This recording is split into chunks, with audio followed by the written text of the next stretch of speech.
Hello and welcome everyone to episode 206 of One Piece at a Time, the One Piece read through podcast where we read and discuss 5 chapters of the One Piece manga each and every week. I'm your host, Derrick, and I'm joined by my wonderful co-host and freelance letterer, Brandon Bovia. How you doing, Brandon? I'm doing pretty good. I'm, of course, freelance letterer extraordinaire Brandon Bovia, and I just wanted to make sure you did say 5 chapters of the One Piece manga each and every week, right? Yes, I did. I did. And I had to double check. I was like, was that 5 chapters? Are you sure it wasn't 8? There is so much stuff packed into that first chapter of this set. It felt like 2. Yep. Like I looked at where I was at after reading some of that stuff and was like, oh, we're only like 9 pages in. The heck? This doesn't seem right. And last week we already hit the 2-hour mark, and I was seeing that and that wasn't a whole lot going on. It's just sort of conversation, I think, and it. Yeah, that's the weird. I don't know why last week was so long. It didn't feel. I don't long. Either. I think and now here is like, I mean, this is it, right? This is our favorite stuff. This is the lore dumps, the checking in on the outside world, because we finished Act 2 last week. So before we dive into Act 3, we got a little bit of an interstitial, and it's like Oda is like, oh, you thought this would be like, oh, let's just check in on everybody. It'll be real quick, and it's like, no, it's we're gonna hit you hard and fast. Yeah, 2 chapters in, bam, we're back out. Bam, things went wrong. Bam, flashback. I'm like, what the hell is happening? Yeah. No, this is such an interesting an interesting chunk of 5 chapters where it really just everything, just take it, just go. Incredible. Yeah, enough preamble. We need to get to this. There's no other way around that one. Oh boy. So let's get to chapter 956, Big News. And we might have already gotten ourselves a nice clue on where to find Lola, because we find some random guy with a guitar saying, oh, hey, Lola, and talking to Chiffon. Yeah.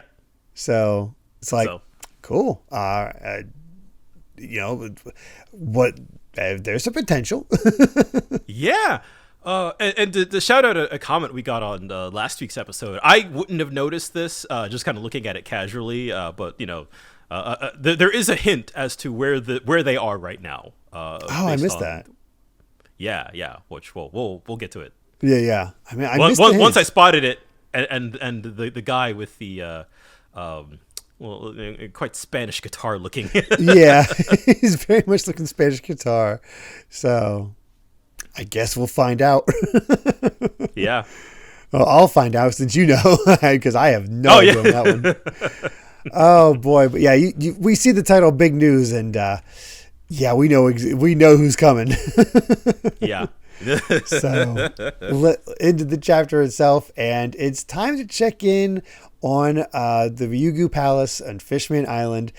All of our Mer royal family have successfully made it back, thanks to Garp, who is everybody's tired and exhausted from the week's the debate, and Garp is just saying, the Reverend always seems to result in chaos.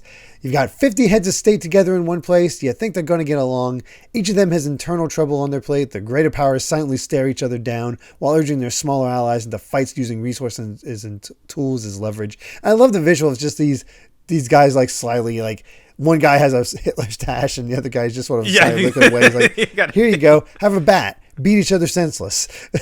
Exactly. And the conversation here is very interesting. I feel like I could read an entire manga just on like the political machinations alone. I love that kind of stuff. As Garp is kind of getting his tea, he's like, differences in wealth and religion will ensure that kings are never truly equals. When it comes time to join hands, they smile and grind each other's boots under the table. How many kings can actually speak equally for both their own people and others? A round table, indeed. And I just love that shot of him sipping tea. It feels like it's a very smug Garp. Yeah, he's like, I've figured this out long ago. It's stupid, but it's what we got to do. And it comes down to Garp's one main goal. As long as no blood is spilled, I'm willing to call it peace. But this meeting was a bad one. So Yeah. We'll come back to this a little bit later, but I feel like the dialogue we get from Garp in this set in particular, or just kind of about Garp, I feel like you have these little hints at his worldview, right? We're kind of at the end of the day, like, hey, as long as everybody's at least pretending to get along or getting along on the surface, like he kind of, I feel like Garp is a really interesting character in ways that we've seen, in ways that we will see, in terms of sort of like where he views himself in the grand scheme of things. But I feel like he kind of gets it, Yeah, he knows what's up, which makes it makes old Garp seem interesting, like prior Garp, like his worldview of like training Luffy and whatnot. And yeah, wanting Luffy and Ace to be Navy men, despite everything. So also it's hilarious the more and more we get further in this to think of how we were introduced to him in that dog mask, getting hit, if not taking an effect, but just taking that hit from Axan Morgan. Oh yeah. Garp, kind of a big deal. yeah, just a bit. Oh gosh, but Garp does say that there's one thing that they don't know about yet. Following the close of the Reverie, something happened just after we left. I got the report while on the ship. The Navy is using its full resources to solve the matter, but for now, I beg of you, don't be fearful of the surface and of human beings. The incident is regarding the kingdom of Alabasta. And it's like, what happened to Alabasta? Yeah. Right. Oda. What happened? Yeah. What happened to Alabasta? What happened to Vivi? That's the crazy thing. We don't know. And the last thing we saw of the Reverie was literal final boss Emu walking up the steps, sitting on the empty throne with, photos of Vivi and Shirahoshi and Blackbeard and Luffy. But like, so that immediately is like, oh, there's a target on her. Yeah, there's a target on her, and she might have been targeted first, maybe because she was just the closest by. And Oda, what happened to Vivi? What happened to Vivi? Yeah. That's a big concern for me. It is. You can't, as it should be. All I'll say, I have no idea what happened. I'm going to assume that she's still alive, maybe just kidnapped or something else, or maybe just injured in some way. But if Oda kept her in our thoughts this entire time by having her on cover pages and little check-ins just for her to be politically assassinated, I'm going to be a little pissed.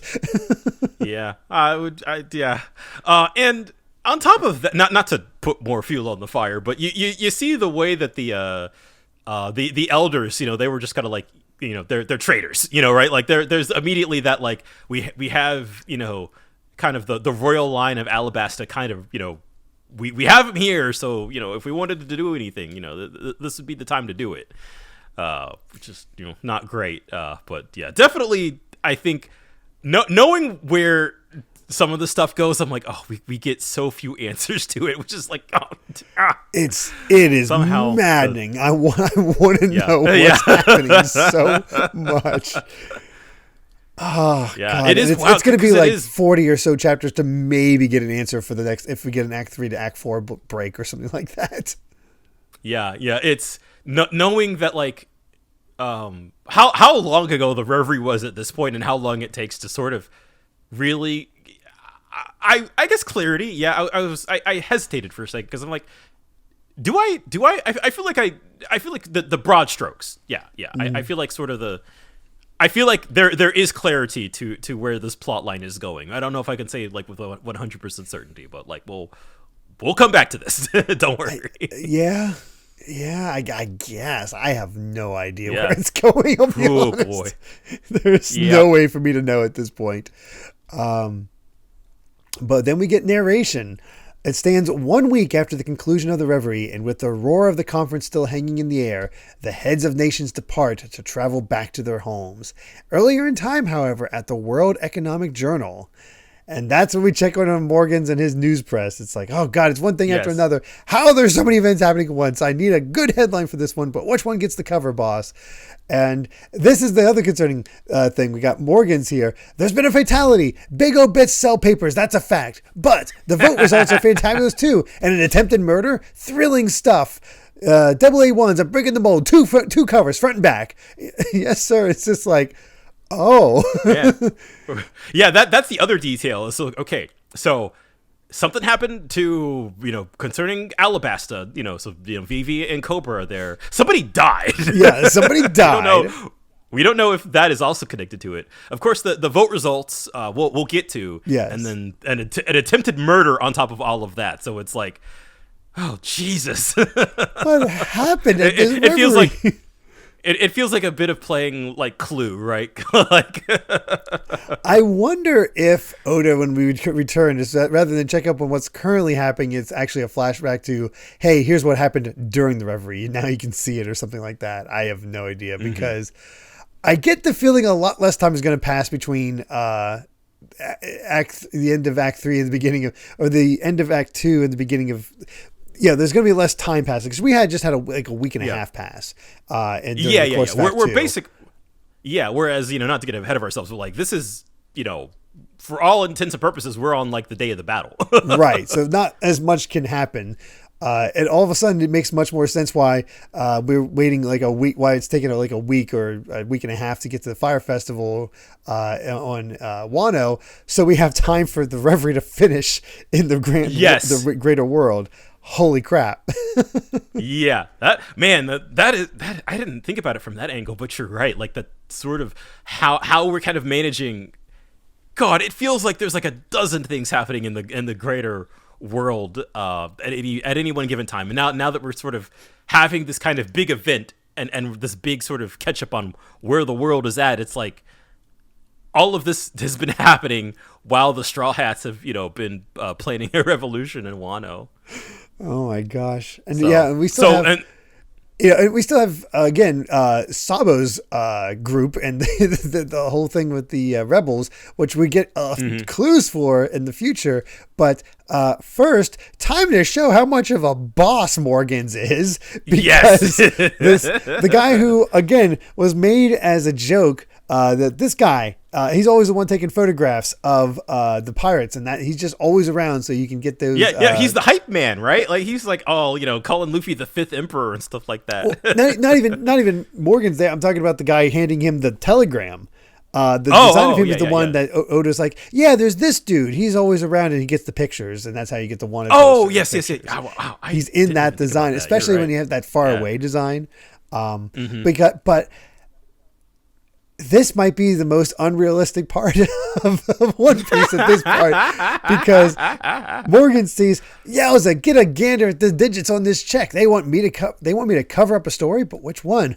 Bounce it back to them. They want me to sit on a story this big? Never. And all of a sudden, the photo guy takes off a mask. Is like, no, you're going to do as we say, Morgans. And it's like, oh crap, it's Cypher Pole. When did they infiltrate my payroll? And then he beats up Cypher Pole. Morgan's is strung up and he beats up Cypher Pole. He beat up a government agent. I guess you say unrealistic, but I feel like this is more like Oda just not telling us things. We don't know. No. That's not the unrealistic part. Okay. I can believe Morgans can beat up Cypher Pole. Whatever. This is badass Big Bird. Yeah. The unrealistic part is this. Don't mess with Big News Morgans if you know what's good for you. I'm king of the news. I may be a money-hungry Scrooge, but first and foremost, I'm a journalist. As the DJ of the printed page, I get people's hearts dancing, and I'm the one who decides what news is fit to print. And it's like, he's a journalist with conviction and standards. Mm-hmm. That's kind of rare these days. That's the unrealistic part. That's the unrealistic part. The media has been a little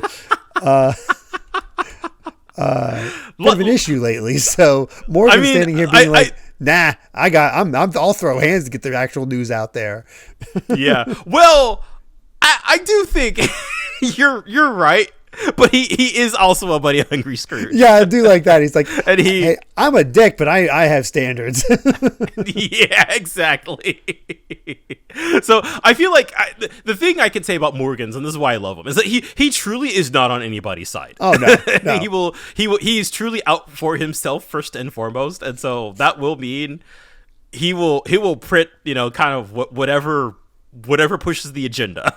And I'm totally fine with that, kind of for better or for worse. And he has in the past and kind of as we'll see in the future, like he has no problem printing propaganda, but it's just this one where he's like, no, we like the people got to know. Yeah, this is too big. I gotta make sure this happens. So yeah, they move office because our location's too hot, so we gotta move, and the blimp goes. And at the meantime, they got a message from Wapple, who has some leaked intel. So what's happening there?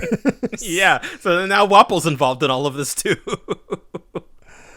Oh Good God, what a mess! Seriously, and this is what I'm talking about. Like, this is where we're on page 9, and this feels like a lead up into into like tune in for next chapter, because yeah. We just see reaction shots all over the world, where, including the incident the government sought to hush up, the news of the king's vote and resulting incident spread instantly throughout the world to the shock of many. And we check in on the revolutionaries at Kamabaka Queendom. It's like, wait, you're kidding, Sabo? That bird's lying through his beak. This is Sabo we're talking about. It's impossible. I don't believe a word of it. That's Ivankov. And Dragon's just like, no, we got to find out the truth. And Koala's crying. It's like, please don't be true. We've lost contact with all of them. How do we confirm any of this? And we see, I forget the... Stelly. We see Stelly's like, my brother was in Marijoa? What the heck? And here's the thing that gets me is like, Makino's crying over it. That's... Yep. And we even see Dadan, and she's like, say it ain't so. We just found out he was alive, which, like, do you think he's dead? Yeah, they're kind of indicating Sabo's dead. I don't believe it, but they're saying Sabo's dead. Do you think Oda would kill him off screen? No, God, no. That was my reaction to all of it. And same for Vivi too. I was like, they would not off screen, I don't think. No, not off screen, but it doesn't necessarily mean Oda won't eventually show on screen. Yes, so that is true. That's where I'm sort of I'll put it this way: I'm more worried for Vivi than I am for Sabo. Oh yeah, 100%. Because I feel like there's a lot of ways the Sabo thing could go, and I feel like they were already like we either succeed or we die. Like, that was sort of how they were going into their plan to declare war. Whereas Vivi is she's an innocent girl. She has nothing to do with any of this, right? So it's like, yeah. It's crazy. And I love checking in on Doflamingo, who is still having fun. It's just like, the world never gets old. Things are just getting good now. He's just laughing it up. It's laughing it up, yeah. And look, he's enchained. He did say, talking to Magellan a while ago, he's like, just, can I still get the paper? It's like, all right, that's how he gets his kicks. And of course, the other interesting thing, Blackbeard's reaction to this information. We cut quickly to the pirate island of Fullaled, and he says, pack your bags onto the ship. If the Navy's only going to take it, I might as well claim the prize. So, Blackbeard's on the move. Yeah, he's on the move. What prize is he talking about? I have no idea. I know what he's talking about. Oh, God. That's very, very interesting. But just knowing that, again, all of these moving parts, everybody's kind of, things are moving in directions. Every like, again, I feel like you never know where Blackbeard is going to end up next. No, he's maybe the most wild of all of the wild cards we have right now. Yep, that's the truth. But now enough of that. It's time to check in on Kobe. Yeah. And he's like, hey, it's me. It's like, hold on, I'll find a quiet spot. Right. C, missed. Okay, we're confirmed. We're good. So they got a little code. And he's reporting what they've all found out. It's like, it's like all of that is, to the person on the phone is like, yeah, we can't keep up with it all. Even the sailors, even with all the sailors in the world. So as far as your situation goes, the military won't be acting on it just as we planned. And we just don't have the manpower. And then we go to Ebisu and Wano. Yeah, it's like you're wondering what he's talking about, and it's like, oh, smash cut to Wano. I was like, okay, so yeah. And whoever he's talking to over the phone is like, the land of Wano isn't a member of the world government after all, so it's for the best. But since Big Mom showed up on Onigashima, then Kobe replying, the Navy's hoping that the pirates are just going to knock each other out. Which is hilarious. And then so our mysterious figure says, figures. There's just one problem. You know how Kaido and Big Mom were at each other's throats the other day? You turn the page, and it's Diaz Drake. And he says, now they're teaming up. Oh, and the narration box that says, Navy HQ, top secret special force, captain of Sword, Diaz Drake. So, Drake, ex-Navy, still in the Navy. Yeah. I did not call that whatsoever, that Drake would still be part of the Navy, even though he's like showing his ex-Navy, one of the supernovas, and he's a pirate. And he's acting as a pirate, but he's still working with them. And I'm like, damn it, Oda, you set this up because of I'm so sorry that there's so many characters. Doflamingo's brother. Oh, Corazon? Oh, Corazon. Yeah. This is just Corazon. This is just Corazon's situation. It's kind of that again. Oda set this up. That this is a thing that happens. Ooh, you're right. I don't think they mentioned. That Corazon. I think this is the first time we are hearing the term sword. Yes, we've never heard sword during all of this, but the fact that the Navy will have undercover agents act as pirates. Undercover pirates. Yeah. That is definitely. I think that was the setup to this. That makes a lot of sense. Yeah. So. And of course, Kobe's reaction to this information, he's like, "What? What does that mean?" And Drake's just like, "As for Luffy, situation stagnant. No news of a breakout. And there's one more foreboding bit of news. In the capital the other day, I saw CP0. Why are they in Wano? I don't like the implications. It turns out that Kobe has reached Rear Admiral. Yeah. Just also when did that incredible. happen? When did he get the Rear Admiral? He got a hell of a promotion. Yeah, I was going to say, I don't remember what his rank was when we saw him at the Reverie, but I feel like it was not Rear Admiral. No, it was not. I guess saving those royals got him a promotion. Yeah, that would make sense. And also, we did we saw CP0 on screen. That was when we first saw. They were making deals with Orochi. That's right. They were working with Orochi at that point. Yeah. So that was something that we knew. Yes.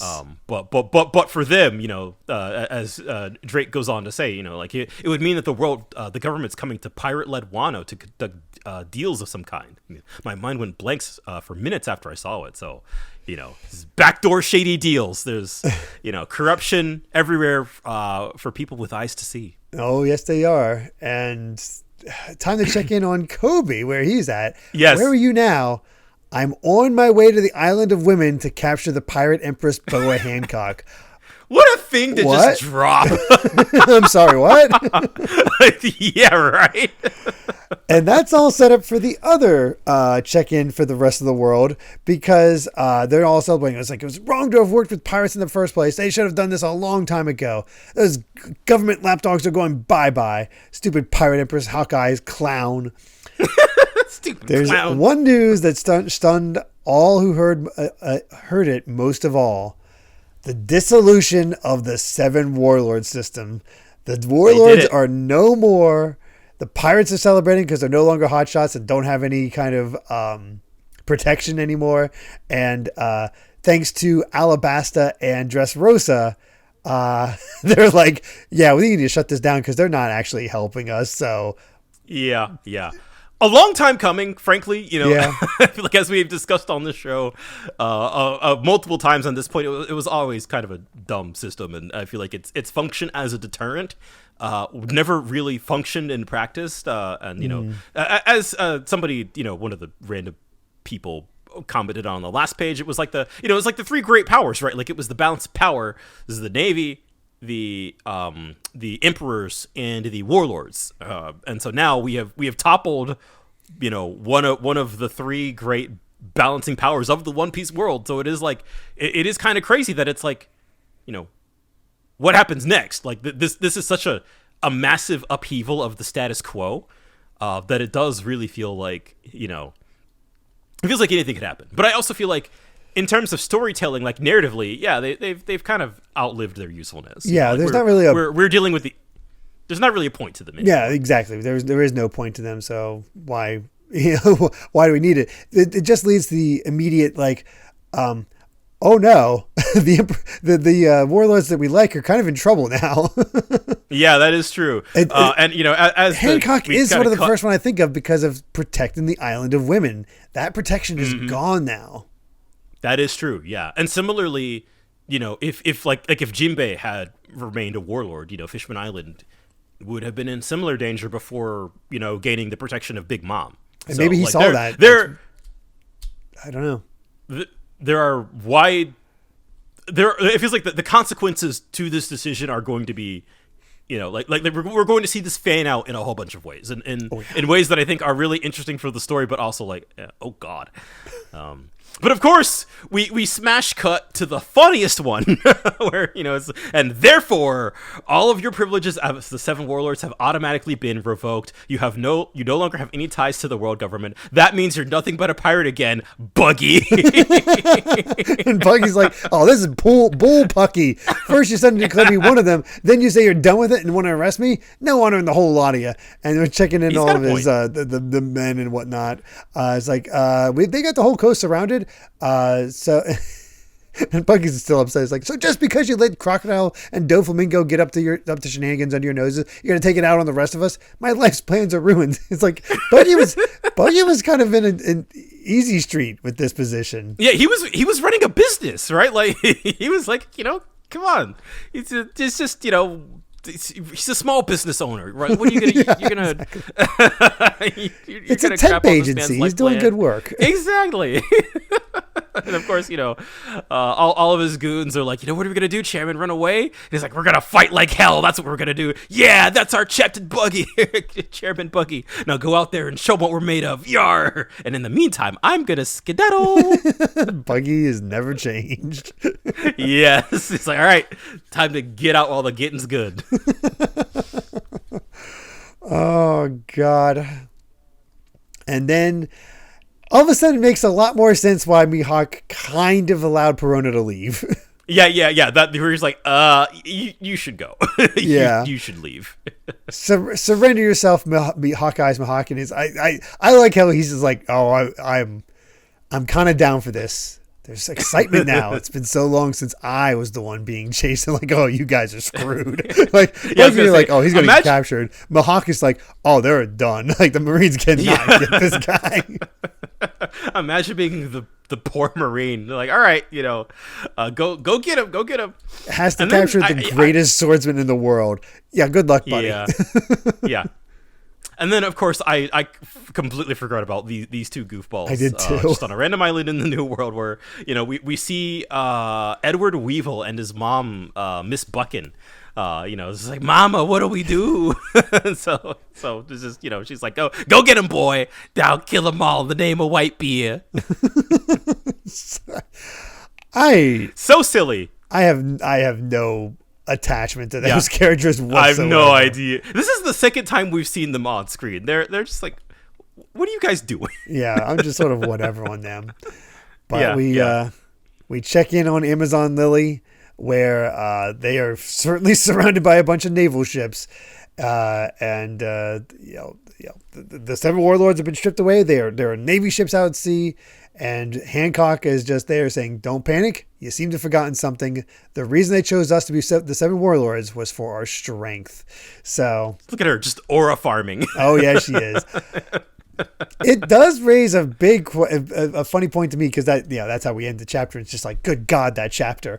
Yeah, that was almost a half hour on one chapter. You were talking about there's some sort of spoiler that happens in Stampede, and I know that Stampede features Hancock and and Buggy and a lot of these other big warlords, and my assumption after reading this chapter would have been, oh, it's because they spoiled that the warlords are no longer a thing.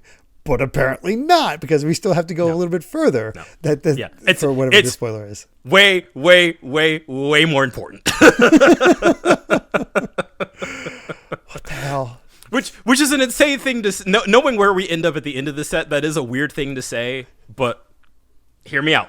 All right. I have a prediction concerning where we end up, so we'll save it for that. But yeah, we just spent 30 minutes on chapter 1, so holy crap.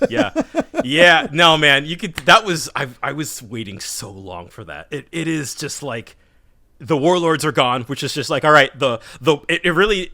I love that from a storytelling perspective, that like Oda can just flip the table and just kind of like, all right, and it feels justified. Like I said, narratively we're kind of done. We don't really. We're done. We've met all the warlords. We've dealt with them in their own ways. We don't need to worry about them. Their purpose is literally gone. Yeah, and it makes sense also that that we journeyed through Dressrosa and we went through our second like sovereign nation that had almost that had literally fallen at the hands of a pirate due to the world government's negligence. And so like actually seeing like a system that the world government held up, like for them to kind of take ownership over that. Again, man, shout out to Fujitora the goat for kind of seeing getting that set up. He was making sure that was going to happen. Yeah, exactly. He came into Dressrosa, saw what Doflamingo was doing, and was like, all right. He had a goal, and that was he was going to make sure that happened. So Fujitora won. And again, just the admirals can do good things when they're not psychopaths. Apparently, amazing that, isn't it? Yeah. Oh gosh. With great power and all that. Let's get to the next chapter. 957 Ultimate. And true. This is our color spread. Not a whole lot to say about this one. Just a fun boat ride on a goose, swan, whatever. I like the sunglasses. Are spiffy. Yeah, it's neat. Although I gotta say, the thing that stands out to me most about this picture is that's a killer hairstyle on Frankie. That looks good on him. I was going to say the same thing. That's a great hairstyle for Frankie. Yeah. And honestly, the chains and the Hawaiian jacket, like over his big robot arms, like he's looking good. Yeah, I really like that one. That's a good look for him. Same for Robin, where she actually, because of the wind, maybe it's just because of the wind, but give the girl bangs. She looks so much better when she has bangs. Yeah. I agree. I 100% agree. The slick back look is not for me. No, same. Anyway, let's get into arguably an even crazier chapter with. I would say so. I feel like that one was 956 was very forward looking. This one's I feel like is kind of like let's get the lore right. Let's get the backstory. Let's kind of fill in some gaps. A lot of gaps actually. A lot of gaps. Because turns out there's a conversation happening between Fujitora and Sakazuki. Sakazuki. Yeah. So excuse me. He's like, you must be so happy. You've always wanted the 7 warlords gone. I was against it, but I can't overrule the king's decision. You talk about necessary sacrifices to keep the warlords going. You only say such a thing because you've never been one of them. Dude, again, Fujitora talking smack to his boss is like maybe one of my favorite things. It's sacrifices. Like, yeah, but you've never been the sacrifice. So what do you know about that? Yeah. It's like, that's a good clapback. Banger. That's my goat, Fujitora. By the way, who was he fighting before? Because he is bandaged up. He went through hell. Because we saw that he got us right. Didn't somebody? It was Jack. Jack attacked to try to free Doflamingo, and he held him off. Oh, that's right. That's why he's bandaged up like that. That makes sense. Yeah, I didn't think about that. Actually, although I have another reason. Because this is post Reverie, so we'll could be because of could be because of whatever happened at the Reverie. So that's also a good point. Right now, I'm just going off the assumption that it's because Jack literally attacked their escort force. That is certainly a factor. Which maybe Jack isn't as impressive as he used to be.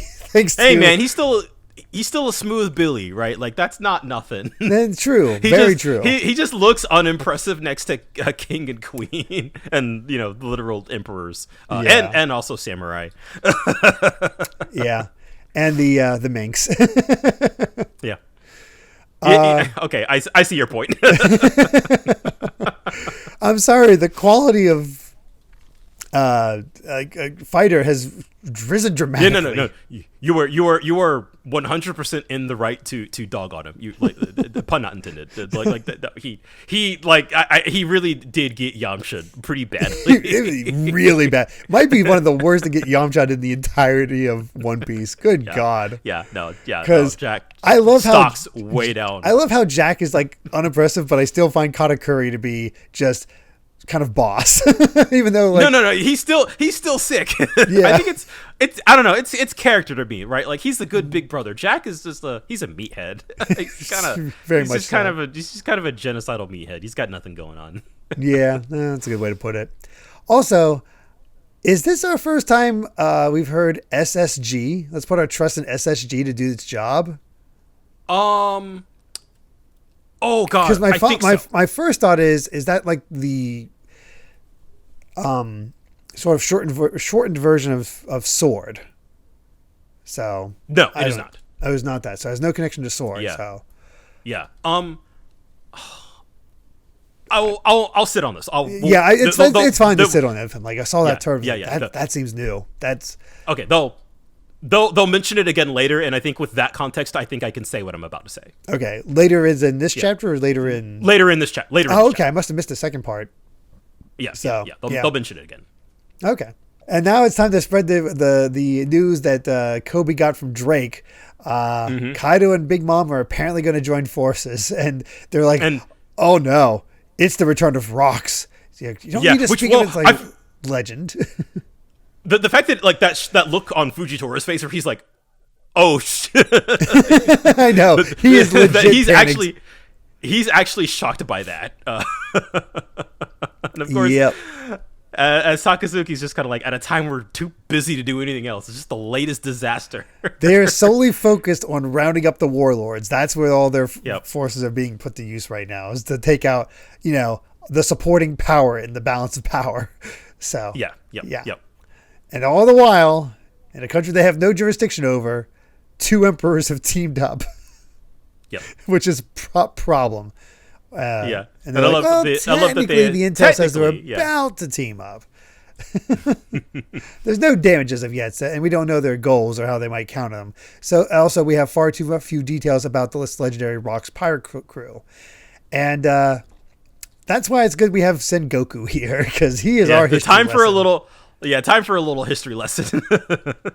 This is good stuff. This is so good.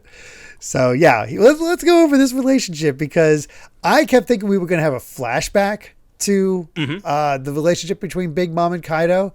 We didn't need it.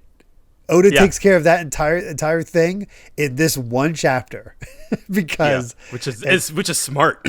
Oh yeah, it is. They've always had, the Big Mom and Kaido have always had a tempestuous rivalry. Wouldn't have expected this to happen. It seems like more than a few of our soldiers have never even heard of Rocks these days. The Rocks Pirates were a collection of individuals who came together on the pilot island of Full of Lead, which is where Blackbeard is basing himself out of. So they were making one big score. They're a fierce bunch, constantly killing one another within the group. In addition to their captain, Rocks, they also featured a young Whitebeard, Big Mom, and Kaido.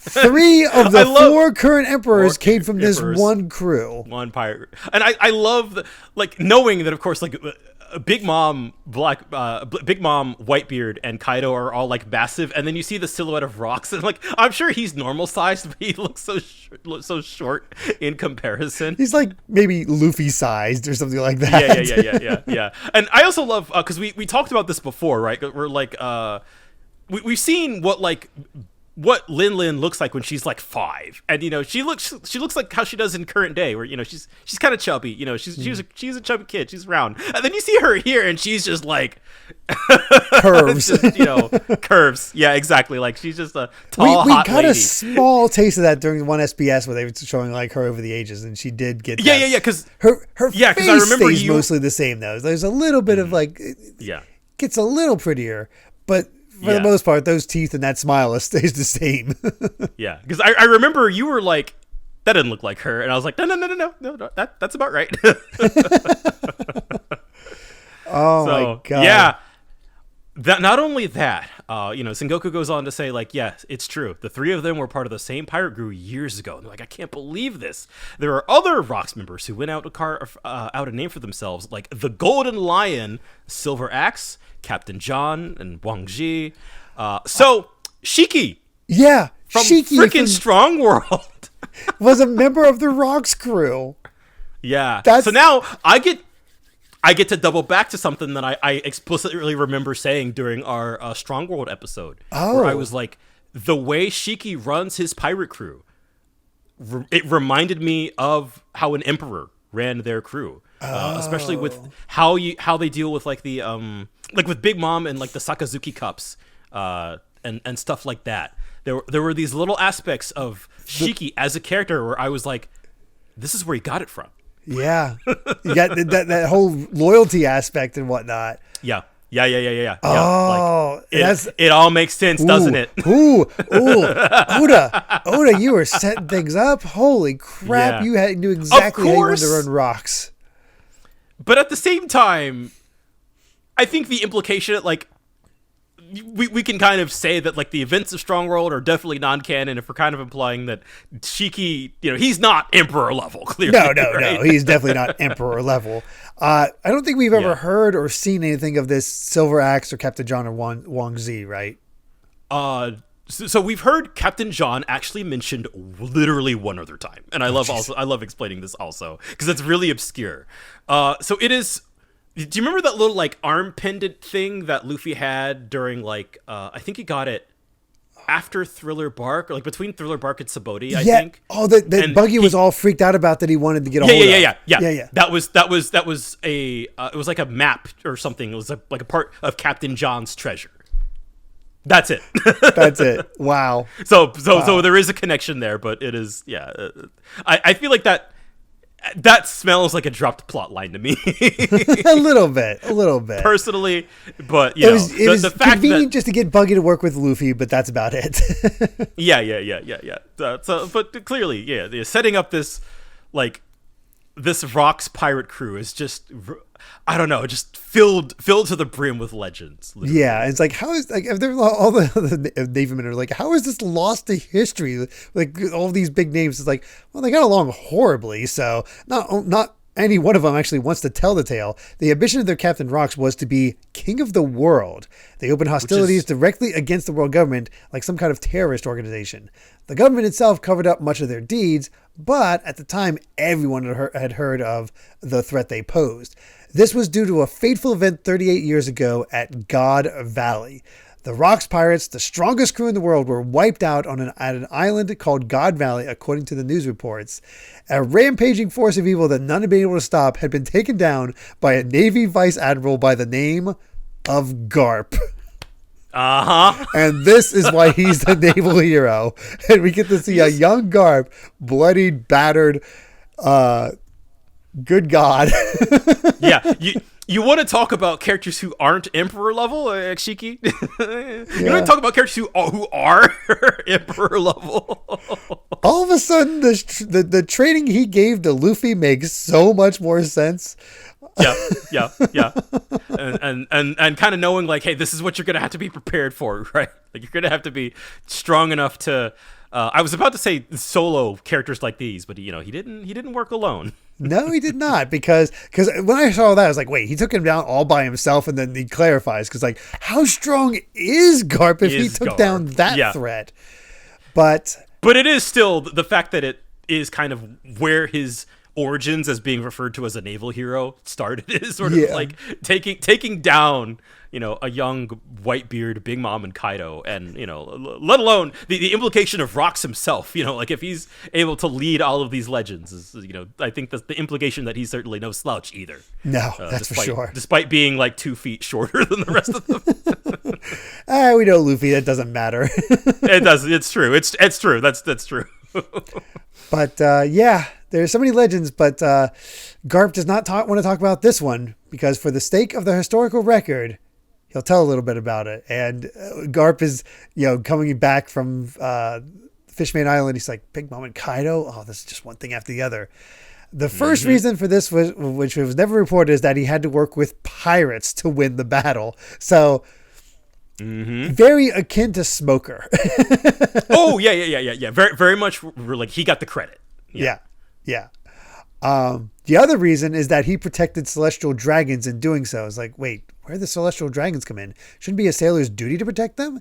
And that's when Sengoku's like, he doesn't like them. the entire reason compass. He never became an admiral is because he did not want to be at the command of a celestial dragon. It's only because his accomplishments are so huge that he's never been executed for this. Yeah, which I feel like is, again, one, Garp is an admiral, like in terms of, like, he is as strong as an admiral. That is one thing to certainly keep in mind. But then that also kind of, I wanted to double back to the previous chapter where Garp was like, you know, as long as no blood is shed, I'm willing to call it peace. And I feel like between that and the way that he refuses to become an admiral because he doesn't like the celestial dragons, and and we saw that even at the Reverie, right, with Stelly, you know, he's like, why would you want to become one of them? Yeah, exactly. It's like, you can't say that. And so that we know why he's comfortable talking smack to the celestial dragons. Where it's like, I saved you guys, so you can't touch me. He had to sort of bend his moral compass in this battle, because in order to protect the celestial dragons and their slaves at God Valley, Garp joined forces with Roger there at the island, and they broke apart the Rocks pirates. That is the God Valley incident. Garp and Roger versus Big Mom, Kaido, Whitebeard, and Rocks. Yeah. And somehow Roger became friends with Whitebeard after this. Yeah, right.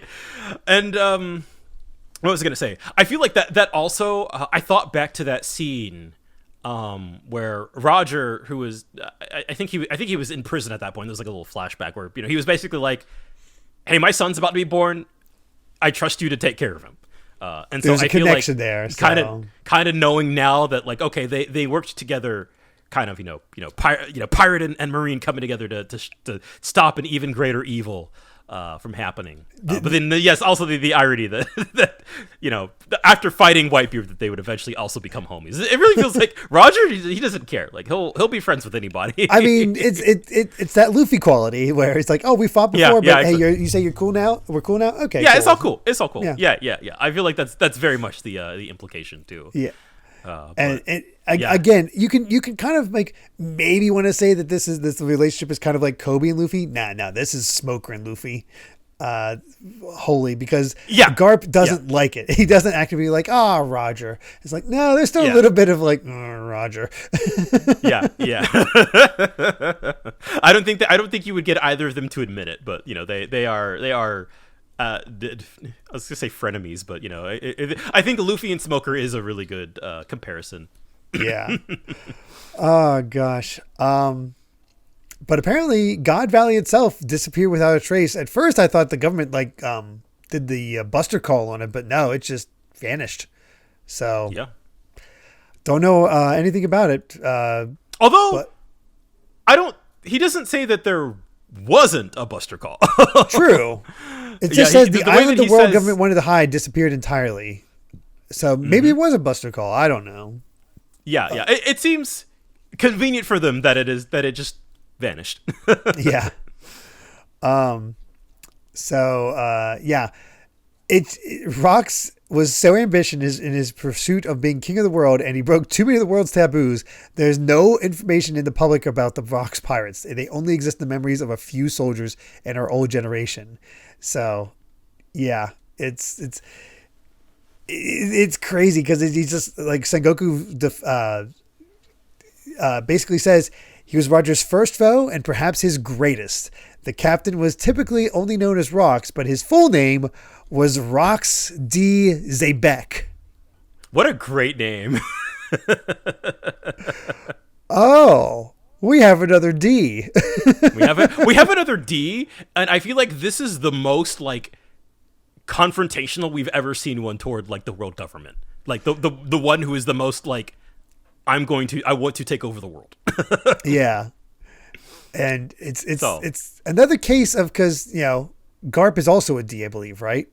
Monkey D. Garp. Yes. Yeah. Yeah. So it's almost like Law, where we have two Ds teaming up and take out another pirate.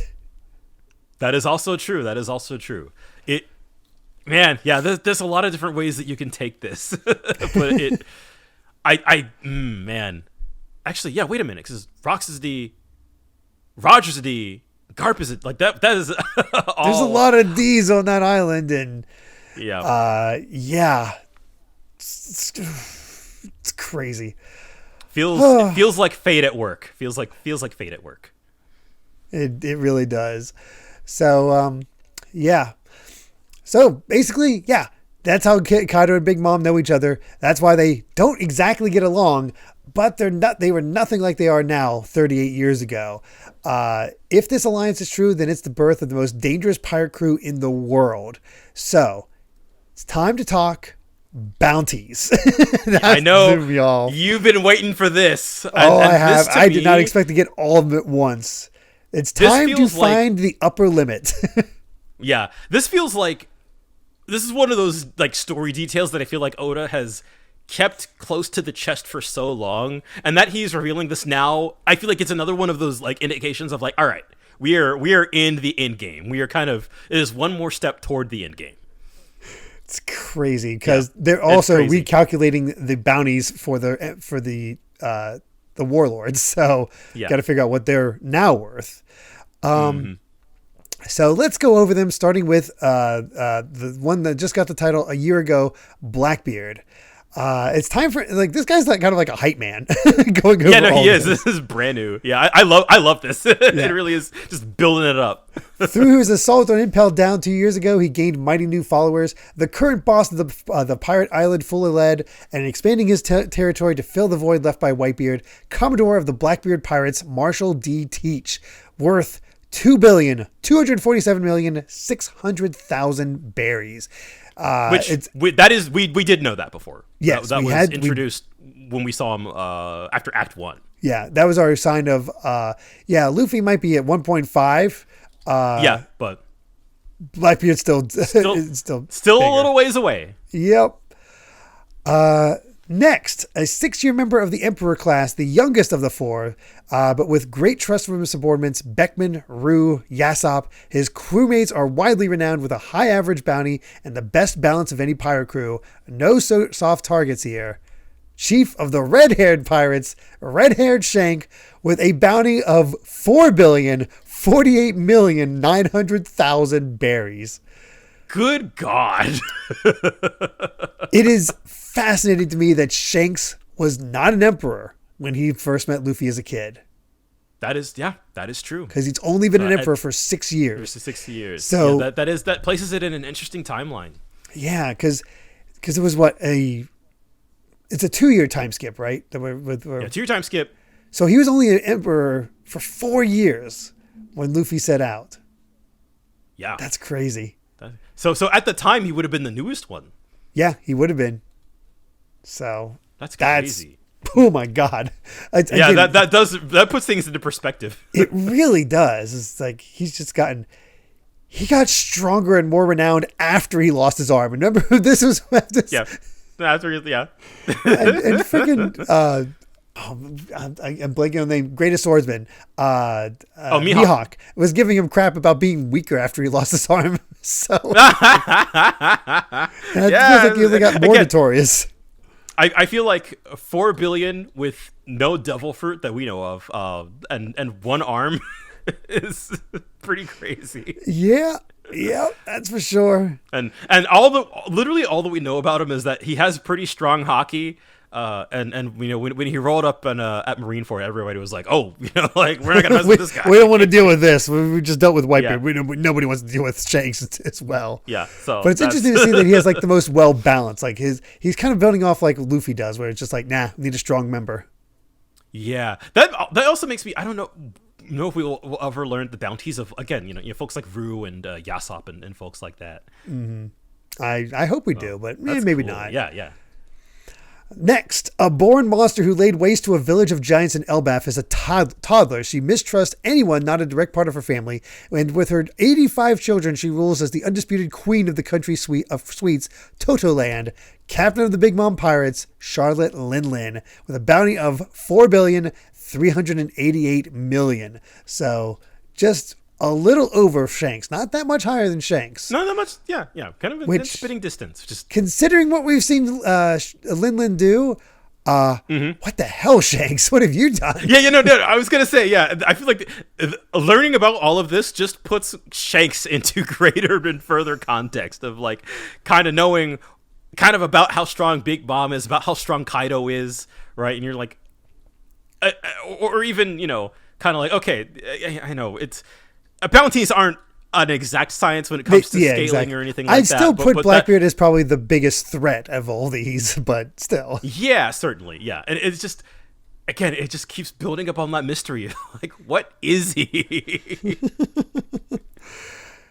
Lastly, a man who was only an apprentice pirate when he was a member of the Rocks crew. He earned the respect of ferocious pirates through his individual strength alone until he was worthy of the title of Emperor of the Sea, Supreme Commander of the Animal Kingdom Pirates, Kaido of the King of the Beasts, with a bounty of 4,611,100,000 berries. So only 300 million more than Big Mom, which is funny. Is like only 300 million.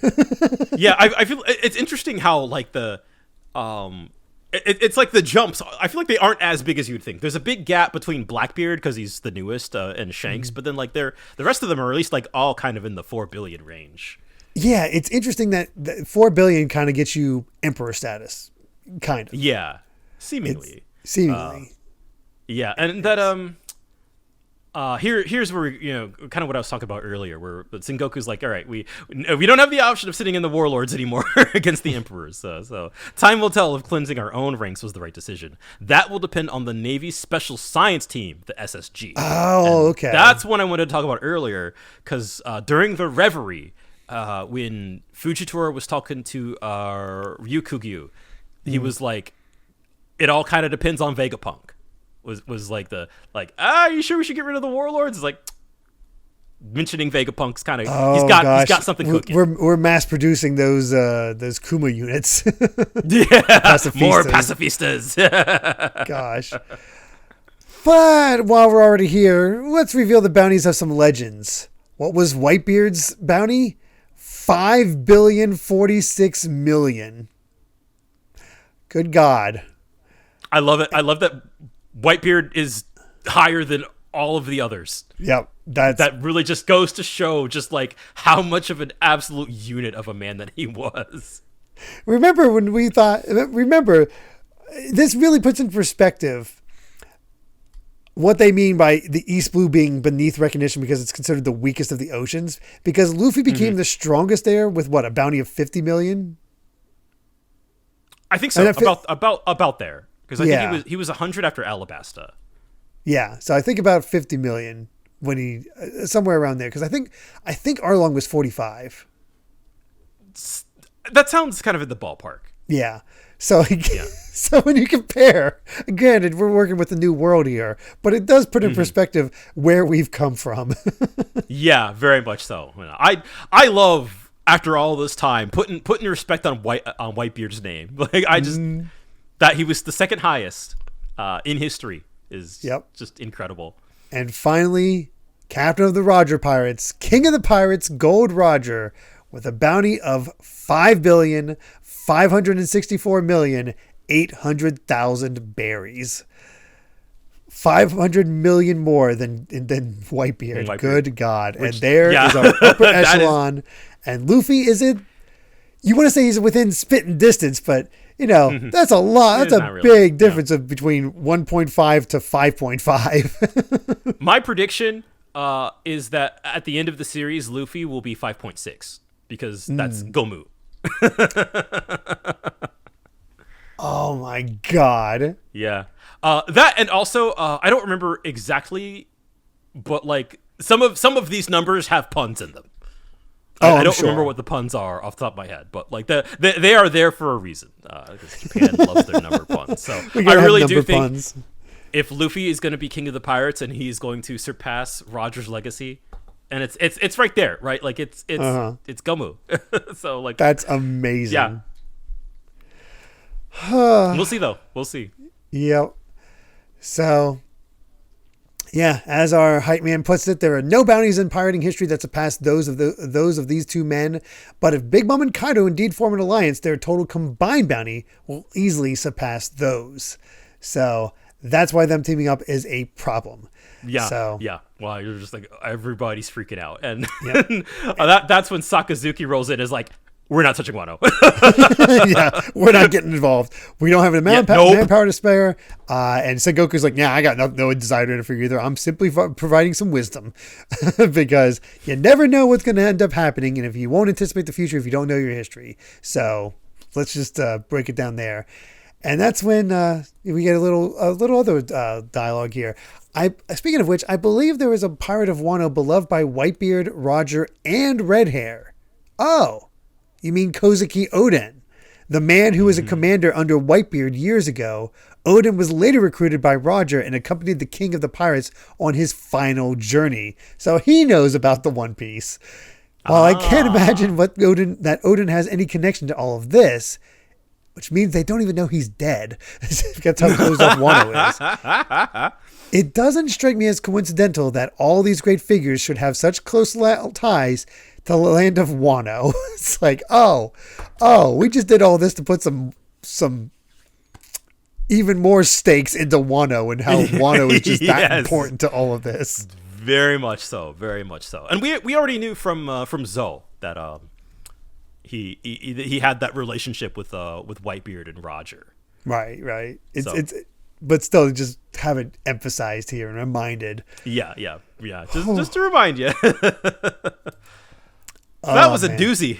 That was a doozy of a chapter. yeah, it was. Holy crap! We finally got bounties for all these guys, and we got bounty numbers. That's amazing. The Rocks lore is also so interesting, and again, further characterizing Garp. And I feel it feels like we are kind of putting things into place, which again I feel like is furthering kind of the idea that, like, we're not anywhere near the end, but like we're getting kind of these sort of I would say like end game ish reveals of things that were clearly like, he's holding on to this, and if he feels comfortable revealing this information right now, that means like that it feels like it's like, all right, this is just one more step, one more piece of crucial information, one more piece of context to further kind of contextualize existing characters and existing events and stuff like that. I don't know. The rock stuff I think is so cool. And we're definitely going to hear. I think we're actually going to get to see that battle, at least a little bit of God Valley. God Valley and the fight between Roger and Rocks and Garp and all them. I feel like we'll get a little taste of that.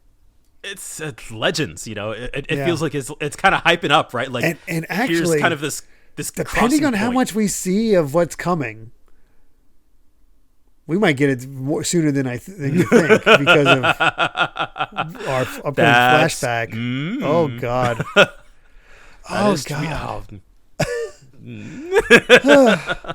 Before we get to all that, places.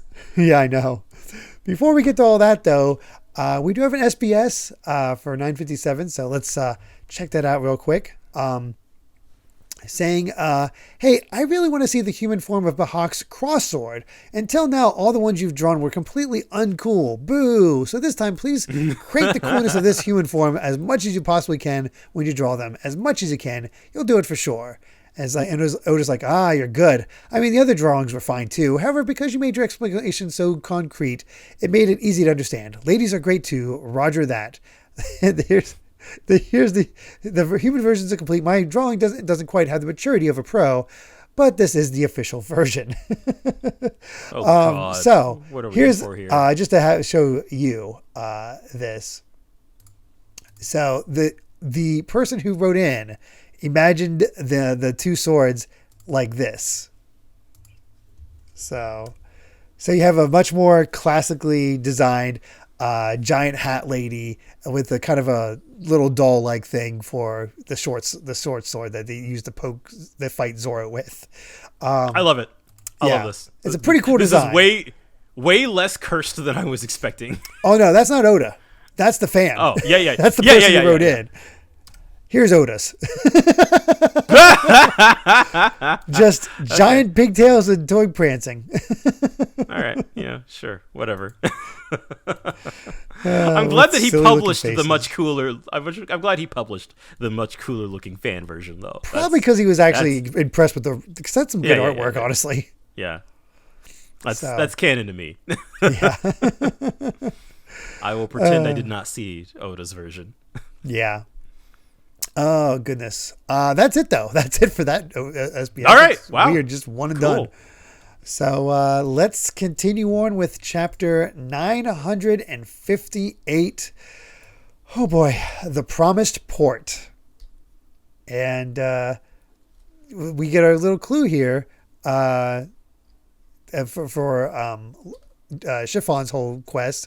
Your sisters? Oh, Lola went to Dressrosa a few days ago. Oh, we stumbled upon Lola. There we go. So now we just got to go back to Dressrosa and start exploring.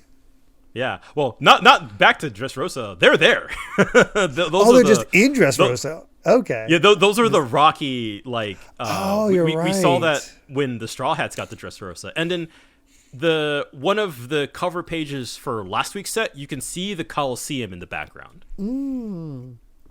I missed that. Yeah, I missed it too until somebody told me to look closer, and I was like, oh, yeah, there it is.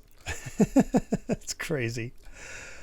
But as we get into the chapter itself, not long before the world entered the great age of piracy, I'm glad I came with you, Roger. What are you saying, Oden? We're the ones who are grateful for you. And we get to see more of Roger.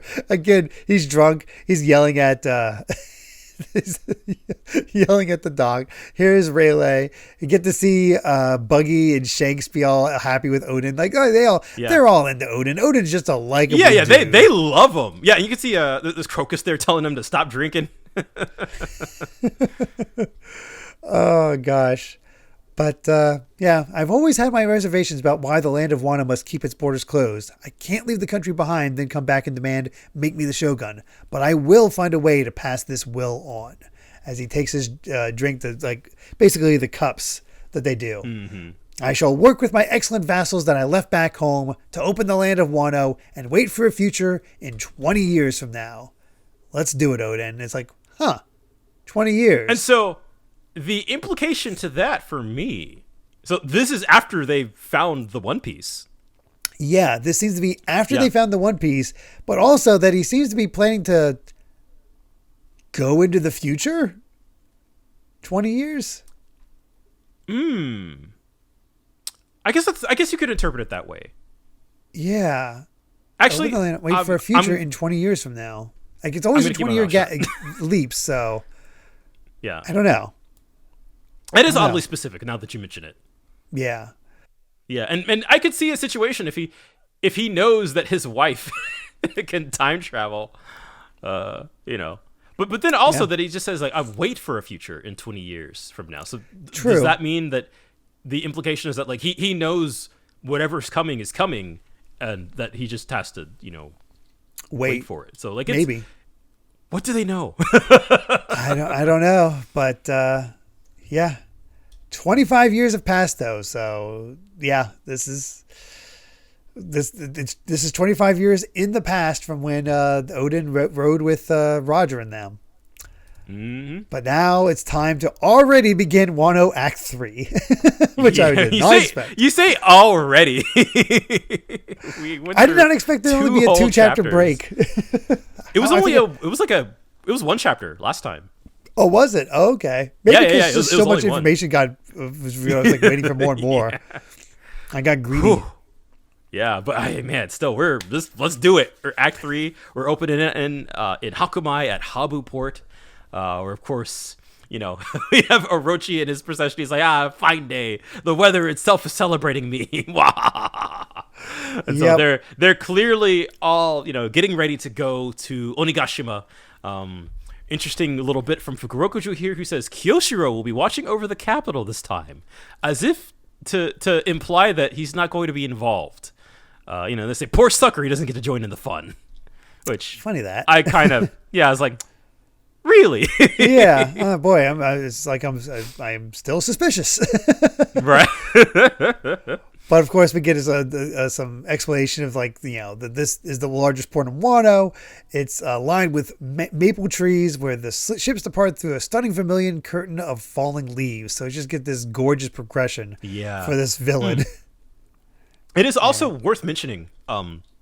This is the port that the plan was originally supposed to be going from, because it's the Habu's the pit viper, which then they added the legs to make it Tokage, or lizard.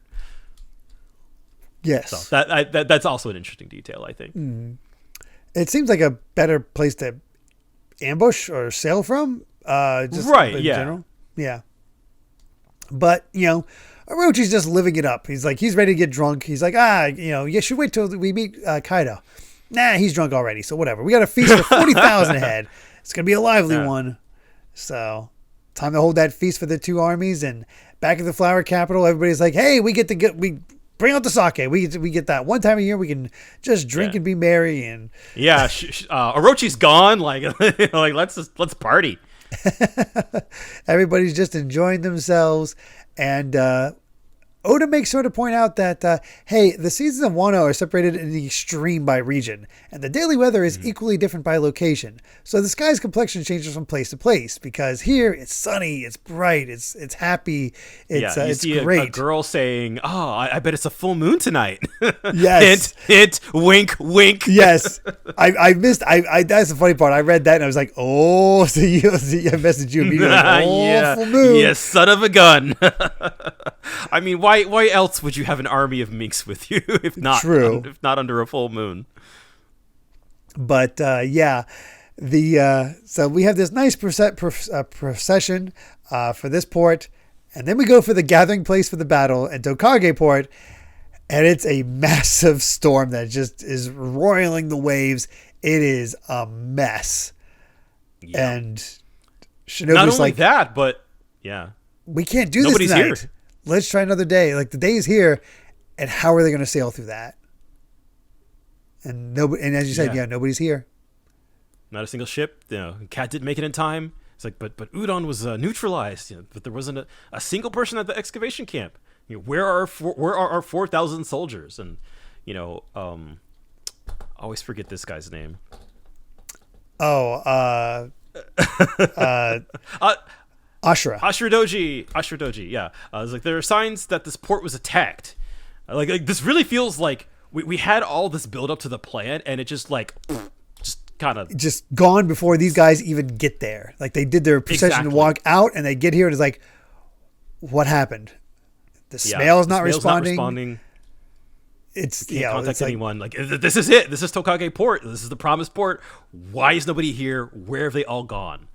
And you see these shots of just like all these like wrecked ships, and it's just like, what happened? And then he starts calling out like, Sir Luffy, where are you? Hyogoro, please come in. Doc Storm's Musketeers, Sir Law, Jibuemon of Kibi, like, we are the vassals of Kozuki Oden, like, we're here. We come from 20 years in the past to carry out the wishes of our, of our liege lord. And it's just like, our lives alone are not enough. The enemy number's 40,000. We need more help. And like, Kinemon, like, he's just crying under the rain, and it's brutal. Oh, it's totally brutal because Ashura is just like, enough, Kinemon, and Shinobu's devastated. She is just Yeah. outright crying, and it's just like, Yeah, Momonosuke's trying to hold it in. The heavens have turned against us. Look at the sea and sky. There will be no help. So something has to have happened to him. They see a small boat, and he's like, and Dogstorm's like, hey, here's a small boat. We can use it. It's like, screw it. What are you doing? And it's just like, oh, suicide mission time.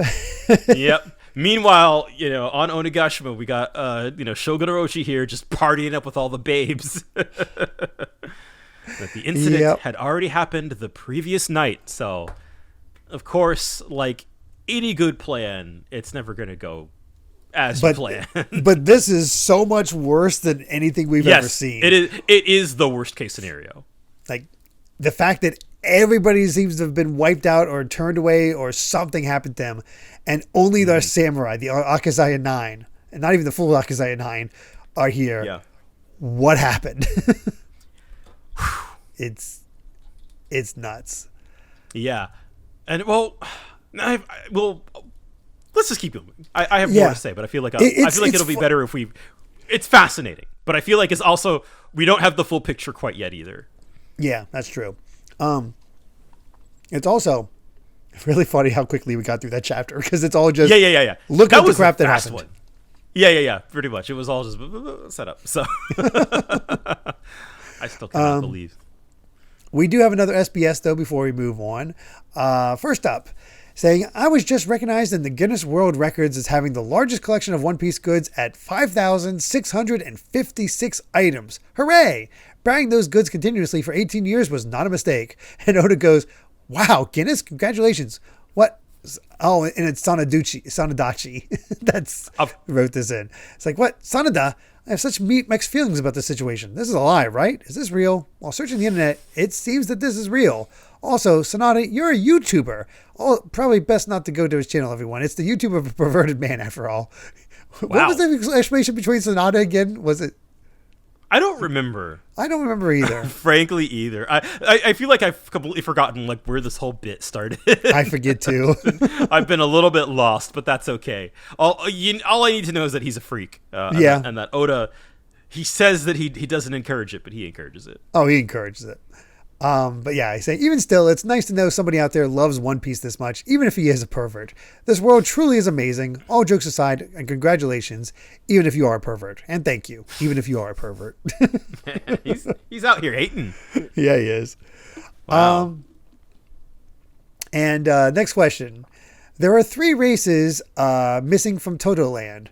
The Giants, King's Race, and is it me? No. Fair enough. It's Fair enough. It's a simple, easy question, easy answer. Yep. Okay. And finally, can you tell us the name of the frog that sits on top of Usopp's head, and as well as how they met? And this is our toad oil source. Oh, yes.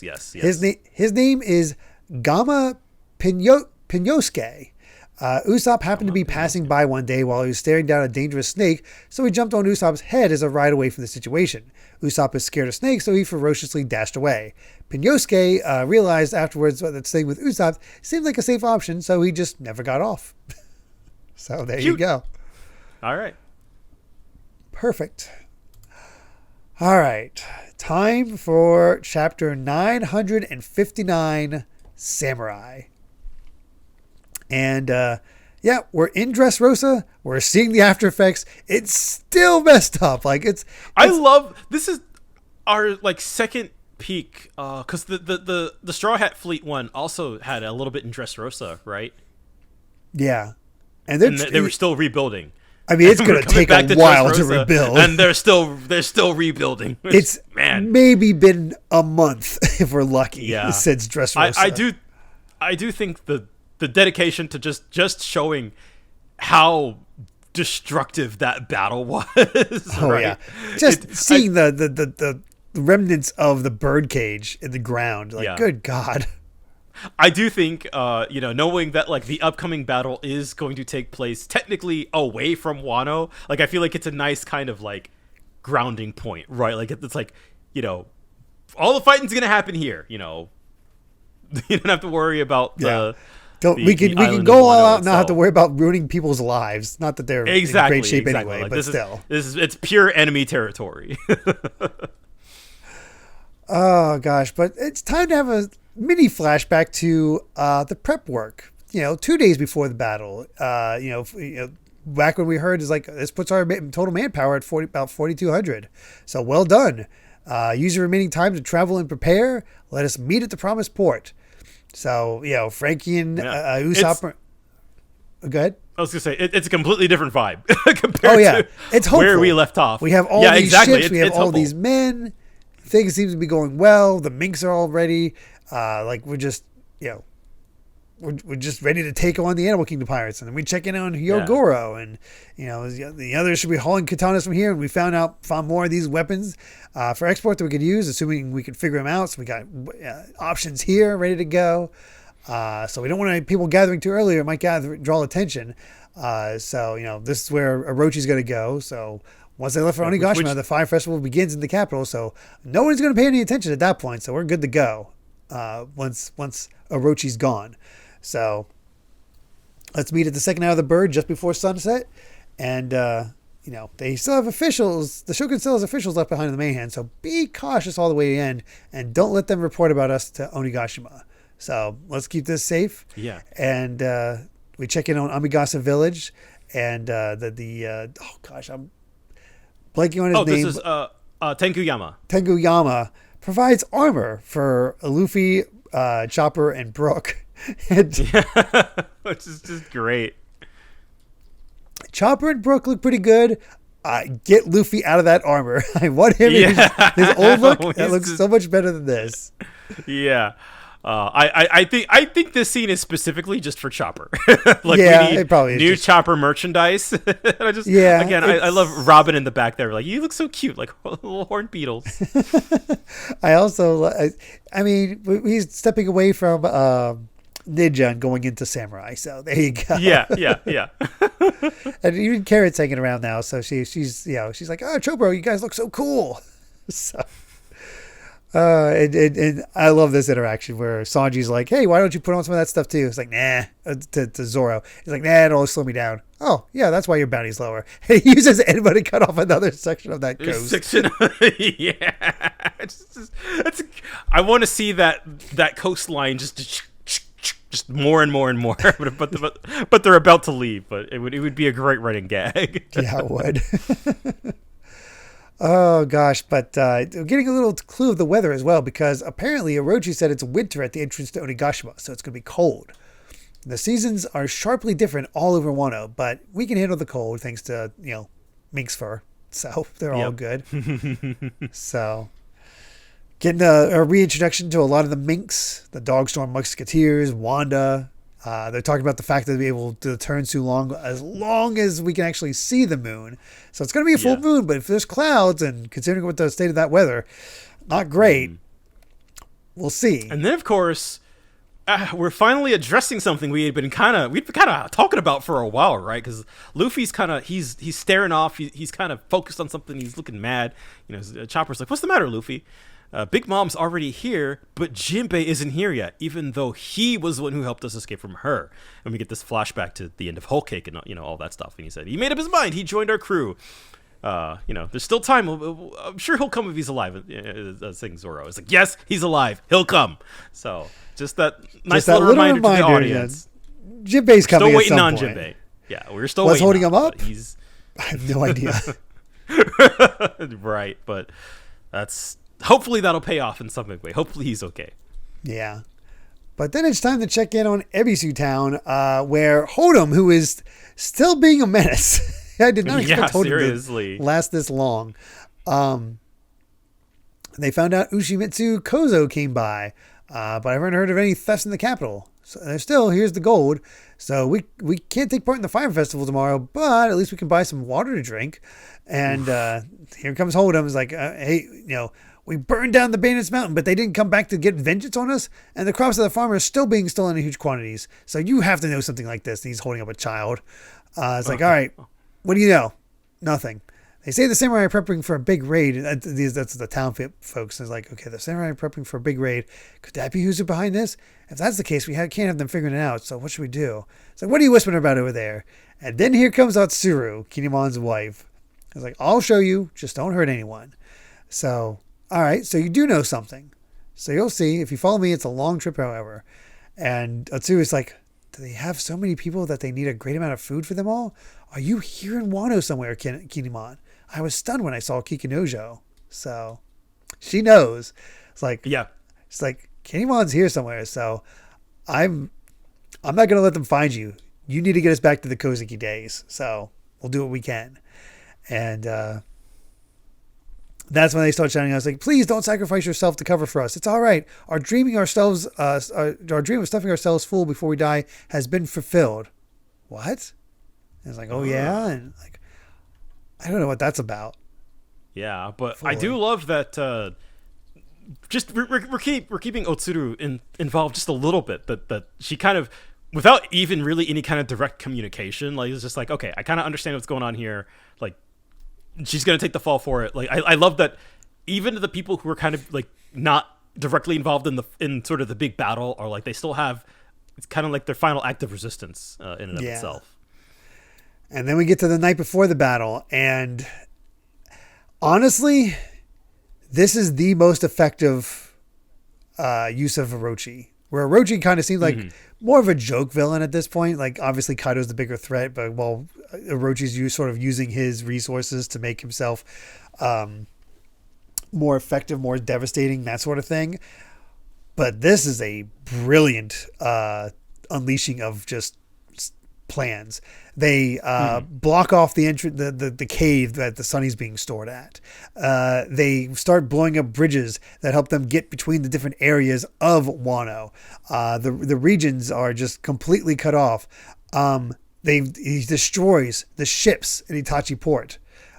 He is just systematically taking out every piece that they could possibly use. It's like, I still have not seen the Great Samurai for myself, but if we're to believe they flew here from 20 years in the past from that burning castle, hard to believe without seeing their heads in person. Hard to believe even with seeing them, I imagine. But he basically like, I know my men don't believe me, but they still have to listen to me. So we are doing this. When you look at it objectively, like this is kind of like the ramblings of an insane person, right? Like, this is like, Orochi is so correctly paranoid that like this is the night before the final day, right? It's like, I want to make sure that I, like, any sort of eventuality, like just cut it all off, right? Like, the intel is solid. We knew from at the end of Act 2 that he's been getting information somehow.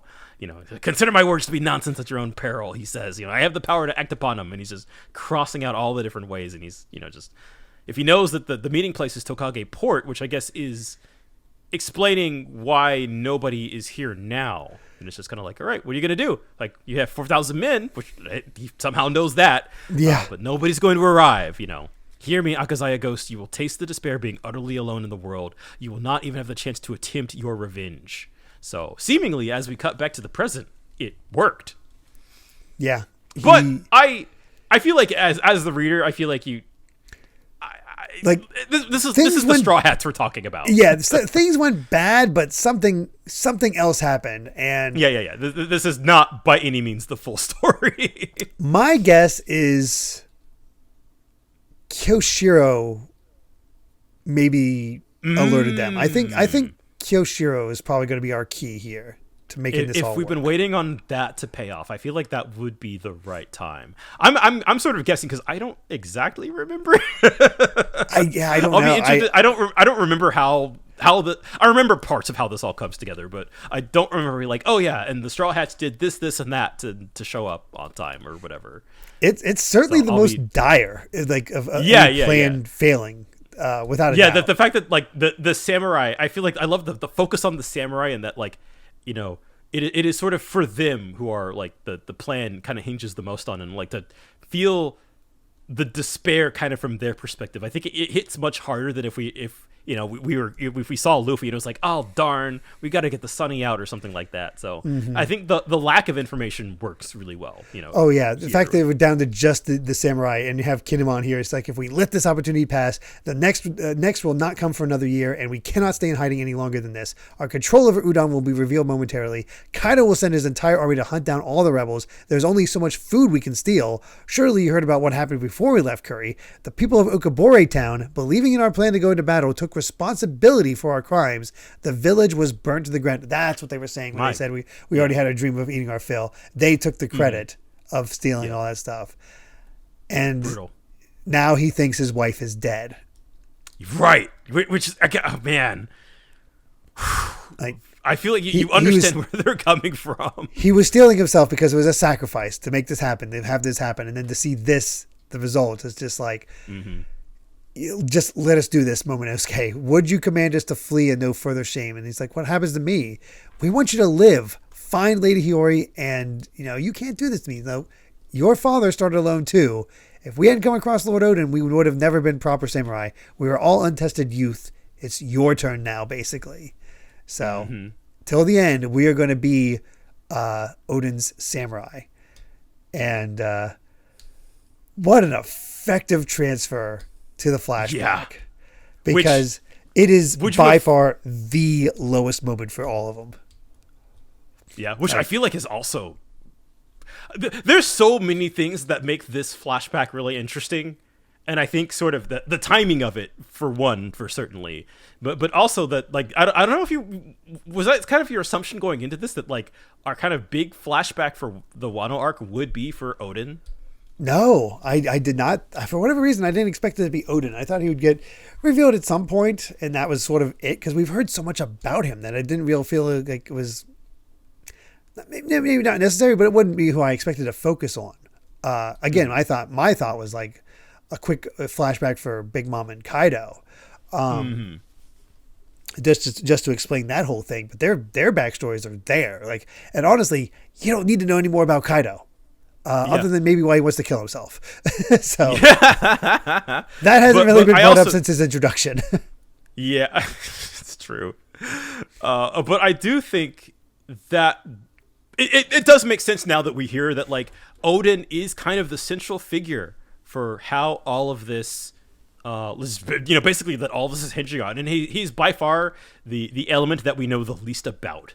And the way that we kind of transition into this flashback, where he's like, our centuries of isolation are deeply tied to the Kozuki clan's existence, but eventually the time will come, the world will begin to shift, and before it does, you must open Wano's borders. And that is when we go 39 years ago in the Flower Capital, so that means that would put this after God Valley.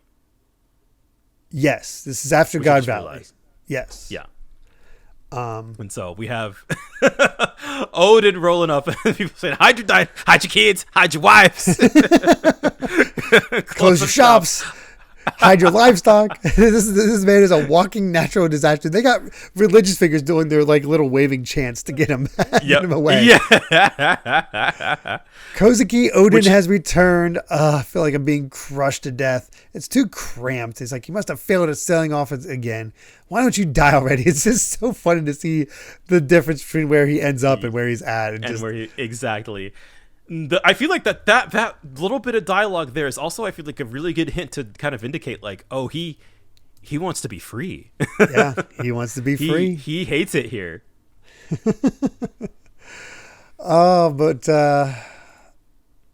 Man, I'll save it for the next end of the next chapter. Before that point, though, we do have an SBS once again. So first up is Revolutionary Army East Commander Bello Betty's look is so beautiful, and I really like her. Is she modeled off of Marianne from the painting Liberty Leading the People, which we screwed up. We said American. That's actually French. I think we might have corrected ourselves before. And so yeah, here's our SBS confirmation that yes, that famous tour guide-like painting, it was from that image that Betty was born. She sure is popular. Can't imagine why Betty's popular. I could think of a couple reasons. Yeah, a lady with an open shirt and a step on me energy. Yeah, that's probably going to get some fans. Yeah. Jeez. She's had one scene. I feel like she must have at least 20 figures. It would not surprise me. Next up, hey, I have a question. I know that the transponder snails take on the same appearance as their owner, but I want to know more about how they work. There are moments where they look like the person on the other side of the phone, and there are even moments where they start off looking like their owner, then change to look like the person that the owner is talking to. There are still many mysteries with the transponder snails. And they're like, yes, first off, transponder snails have the power of mimicry. It can copy the appearance and distinguishing features of anybody nearby. Second, if someone else is on the other side of the line, the snails can also catch their facial expressions while they talk and can reproduce them. What they choose to reproduce and appear as is entirely dependent on the mood of each individual snail. They aren't machines, they're living creatures, so there aren't any hard and fast rules for how they transform. One of the oldest pieces of technology he ever introduced, and it's still like we're learning stuff about it. It's still learning about it. And such a goofy concept that's so like well thought out. It works. It works surprisingly well. Next up, a final bit SPS for this final question for this one is, hey, in chapter 929, the people that bought the map of the residence were all beings that appeared in Rakugo, right? Kamaguro, Journey to the Large Mountain, Small Farewell, etc. Kobe, short story Lucky Palace Guard. Kisegawa, The Courtesan's Five Customers. Tokajiro, Akagarasu, a famous monk. Rakuda. And this scene was paying homage to the speech, Sashimi is limited to tuna and the Senma of Bone and White Eyes, right? I get the impression that Oda really likes Rakugo. And I have no idea what those references are to, but Oda just says, exactly right. There really are tons of Rakugo references packed all over the place. Only the people in the know can smile when they see them, though. I have no idea what Rakugo is. I feel like Rakugo came up on the SBS previously, and I remember explaining it very poorly. But it's basically like it's like a form of like, I think the closest equivalent would be like stand-up comedy, but not necessarily comedy, but sort of like a kind of like a one-person form of storytelling where they're usually sort of like, kind of sitting kind of both knees down when you have like this one performer who's performing multiple characters at the same time. I think I also mentioned this last time this came up, but there is a currently running Shonen Jump manga about Rakugo called Akane Banashi that's very good. And you should read that if you want to learn about Rakugo. It does sound familiar. Real quick from Wikipedia, it's described as a form of Japanese verbal comedy traditionally performed in yosei theaters. The lone storyteller sits on a raised platform and using only a paper fan and a small cloth as props, and without standing up from the seiza sitting position, the Rakugo artist depicts a long and complicated comical or sometimes sentimental story. The story always involves the dialogue of two or more characters. The difference between the characters is depicted only through the change in pitch, tone, and a slight turn of the head. That is so specific as a form of comedy. It is. It is. Yeah. And also to further contextualize, the seiza position is like you're sitting on your knees basically with like your knees like bent, like your legs bent. So like I've seen that position. I've done that position for a little bit. I cannot do that position for a long time. Yeah. That is murder on the knees. Often in manga depicted as a form of punishment. Understandably so. Oh, goodness. But let's go ahead and get to our final chapter for this set. 960, Introducing Kozuki Oden. And the search for Lola has begun. And we got some people with some girls with some similar hairstyles, but not it. And I love we can see the statues of Luffy and them in the background, and the Usopp and all that in the background. And I love how we're continuing the joke of mustaches hiding identities with Beijing having this white mustache. I love him holding the picture of Lola too. It's like, hey, have you seen this woman? Yeah, seriously. Oh, this is great. This is a great cover story. This has been fun. One of the best ones. Yeah. Yeah. You're not getting a lot of character development, but I'm excited for Lola to come back onto the scene. Yeah, definitely. So, but yeah, let's continue this flashback. lush deep forest as far as the eye can see, where flowers and plants grow thick and verdant from the pure coursing river water leading to the crystal blue sea. This is a story of Wano from the time when life was still abundant, and this is another reason we probably should have had this flashback to show Wano as it was. Beauty. And good God, the so natural beauty pretty. of the world. Exactly right. Like it really is a pretty strong contrast. Of course, we're still kind of, the flower capital is still there, but all of the parts outside of it are so like lush and green with forestry. It's not a deserted crap hole with factories and stuff everywhere. Like it is a sharper contrast as you can get, I think. Oh, for sure. It's incredible. And speaking of contrasts, we hear talk of this tea house at this tea house, I guess. And it's like, it's true. I saw it. The mountain was moving. The mountain. That's right. We were running for our lives from a moving mountain just now. It was groaning at us. And that's when we meet the waitress at the tea house, Miss Suru. So here's Suru, 39 years younger. And if I may be so bold, dang.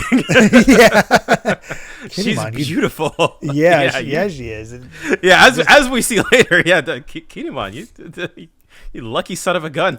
Honestly, she didn't even look that old, 39 years older in so based off that, she's roughly close. She's close to pushing 60 when you see her in modern. She grew up into like a traditional Japanese painting, which I just think is very funny. She's much more traditional Oda woman here. Yes, I love how it went from Oda to painting, and basically her face just got elongated a bit. So. Yeah. As time tends to. People in One Piece age very weirdly. Yes, they Think about do. Big Mom again. Kind of went from chubby to hot to chubby again. But I like how you can tell it's Suru, but it's also, Odified. Yeah. But these three are very pleased with themselves. It's like, we can't hide anything from you, so we'll let you know in a secret, but only for you. See, the truth is, we finally caught the legendary animal we've been looking for, and it took us an entire year of searching. Look at the little guy, a beautiful white boar. If we take this boar to the capital, we could get a whole platinum from him. It's like, wow, that's enough to build a gorgeous home. So, it turns out the Korakoba boss wants the legendary white boar to display outside his place for all to see. There's a bounty on the beast, but no one was ever able to find it. As a sideshow? No. The boars are agents of the gods. Oh, you're sweet. It's just a rare creature. No big deal. Who cares about gods? And that's when Suru spots something. Somebody taking money. Somebody and not only that, she purse. Yanks by the collar and just smashes him to the ground. and that this mystery figure is Kinemon. Who's trying to rob her. Yeah. I don't know what color, but he's not black haired as we see him now. It's like, that's an interesting choice to have him white haired at this point and blonde. He used to be a little bit of a scoundrel, although as he says, he's like, stop, mister. We've known each other since we were kids. He says, your brother-in-law needs brother in spirit. It needs some cash. It is really funny to see this interaction and know that they end up together. How straight-laced Kinemon is. Yes, it almost feels like they reversed almost. Although I do like this mean streak from Suter. She's like, "How much money do you already owe me? The next time you try to steal from me, I will collect what's mine by selling your organs." I love it. Oh no, I love these two. This is great. Yeah, it's a lot of fun. So he's like, "Hey, if you can't pay me back, I'm going to shake you down for everything you've got, clothes included." And these three guys are just like, "Well, thanks for the food. Bye." And it's just chaos at that place. The next time we see Kinemon, he's down to a loincloth. Wow. So, but he's just a thug from the capital. That's all Kinemon is. This is nuts. This is a night and day difference from where we've seen Kinemon in the present day. Although I feel like it is interesting because we see little hints of it, right? Like little hints of his perversion, little hints of his kind of, he's got a little bit of a ne'er-do-well in him, but he's so much more straight-laced and prim and proper. Even if he lets it slip every now and again. But this is such a strong contrast, which I just love. Especially because he catches up to those three guys and beats the crap out of them so he can take the pig for himself. Yeah, wow, what himself. It takes just their clothes and their wallet. So he's just, all right, robbing everybody. He really does look like a villain in that bottom right panel. Yes. Tongue sticking out and everything. Oh, gosh. But then we get a breakdown of Oden's life up to this point, which he's only 18. Holy crap. Yeah, right. This rap sheet is ridiculous. It is. It is. Especially if somebody's been raising a kid. It's because this is insane to me. I can only imagine. So it seems that Oden has no talent for sailing. He has attempted to break our laws and sailed to sea. This is now 38 times. I'm amazed he survived it all. To quickly sum up his life so far, before the age of 1, he threw his wet nurse to the ground. At the age of 2, he was quick enough to catch 2 hares at once. At the age of 4, he obliterated a bear by hurling a boulder at it. My son is 5, and I'm impressed that he's able to color inside the lines and read a bit. So, if I may be so bold, I really do feel like this. This is positively Charlotte Linlin coded. Very much so. By age 6, he was regularly visiting the pleasure halls and spending the palace's money. And this is, of course, the one hearing all this is the actual shogun, Kozuki Sukiyaki, Oden's father. And he's just like, ugh. Mm-hmm. Yeah. Oh, God. At the age of 8, in a drunken rage, he engaged in a brawl with other gamblers. And by 9, he was on the Yakuza blacklist, forbidden from entering the gambling den. Oh, my God. In revenge, he set fire to the den and waged war on the Yakuza. He was arrested for assault, and this was just at 10 years of age. For rehabilitation as a prisoner, he was sent to the quarry, where his talent blossomed. In fact, he rose to the rank of chief stonemason. That's the Kozuki blood in him. From there, I guess that's true, because they made the poneglyphs, so I guess that's the stonemason part. Oh, yeah, that's a good point. From there, he left prison and reformed his ways. When Lord Oden was 14, the capital was in a terrible drought. Unable to bear the sight of people suffering from dried-out wells, he curved the river itself to run through the capital. The resulting flood damages led to another warrant for his arrest. Oh, my God. But then he also decided to ride that river directly out of the country, which he failed. This is incredible. This I really life, do feel like... What a way to build up the mystique of this man. Exactly. And I feel like using the reader's knowledge of just how beloved this man was, seemingly not just by like the samurai, but like by everybody, right? And sort of like Kinemon starting positions, Oden starting positions, like they're all scoundrels. They're all terrible. Let's be honest, they're pirates. That's exactly right. Like they got Kozuki blood. They've got pirate blood. Oh, God. Then, when he was 15, he threatened the priest of a secluded mountain temple into sheltering him, where he would then abduct women from the capital late at night to take back to his own personal harem. It's like his father just goes, it's like something like a spirit or a goblin would do. But then the person points out, this guy's telling all this, says, I should add, however, that the women were always free to leave if they wanted to. So he didn't kidnap them. They just really wanted to stay with him, so he's just that charming. Okay. This, however, provoked the ire of the men in these women's lives. Fathers, husbands, hardy samurai who joined their cause. Lord Oden gleefully met them in battle. This was widely known as the Harem War. And even the Hyogoro family was drawn into the fighting when he attempted to restore peace. Incredible. We almost get a report of the number of casualties caused by Lord Oden single-handedly. That's when his father cuts him off. It's like, yeah, I've heard enough. Yeah, and I love too. Earlier on in the story where Sukiyaki, he's just face palming. He's just like, oh god, oh my son, my stupid kid of mine. He's 18. He's still stirring up trouble. Say nothing to him. Just give him this, and it's a disownment. Like disownment. All right, get out. Yep, I'm done. We cut back to Kinnymon, and he's on the run because he is quite popular in the flower capital because he owes money to everybody. So they're trying to get the money out of him. Oh my god.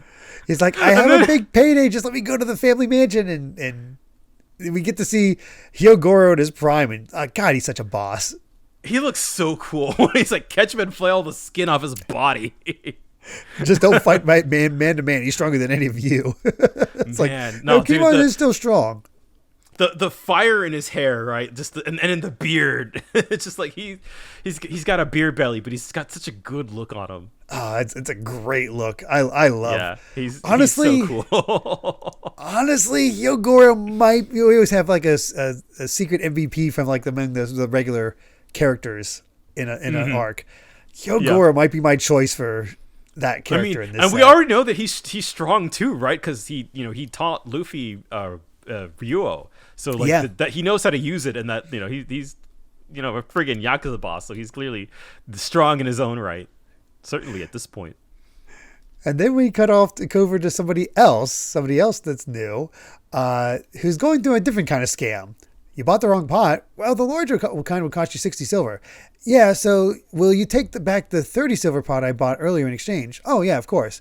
And I already paid you 30 silver when I first bought this one, plus the value of the pot makes 60 silver, so I'll take the big one. That checks out. Pleasure doing business. It's like, this man did not pay attention whatsoever. But this kid got a bigger pot and 30 and I think 30 silver. So hey, that's profit, baby. Dude, the Wano in this time, despite it being, just lush and full of beauty, is just overrun with ne'er-do-wells.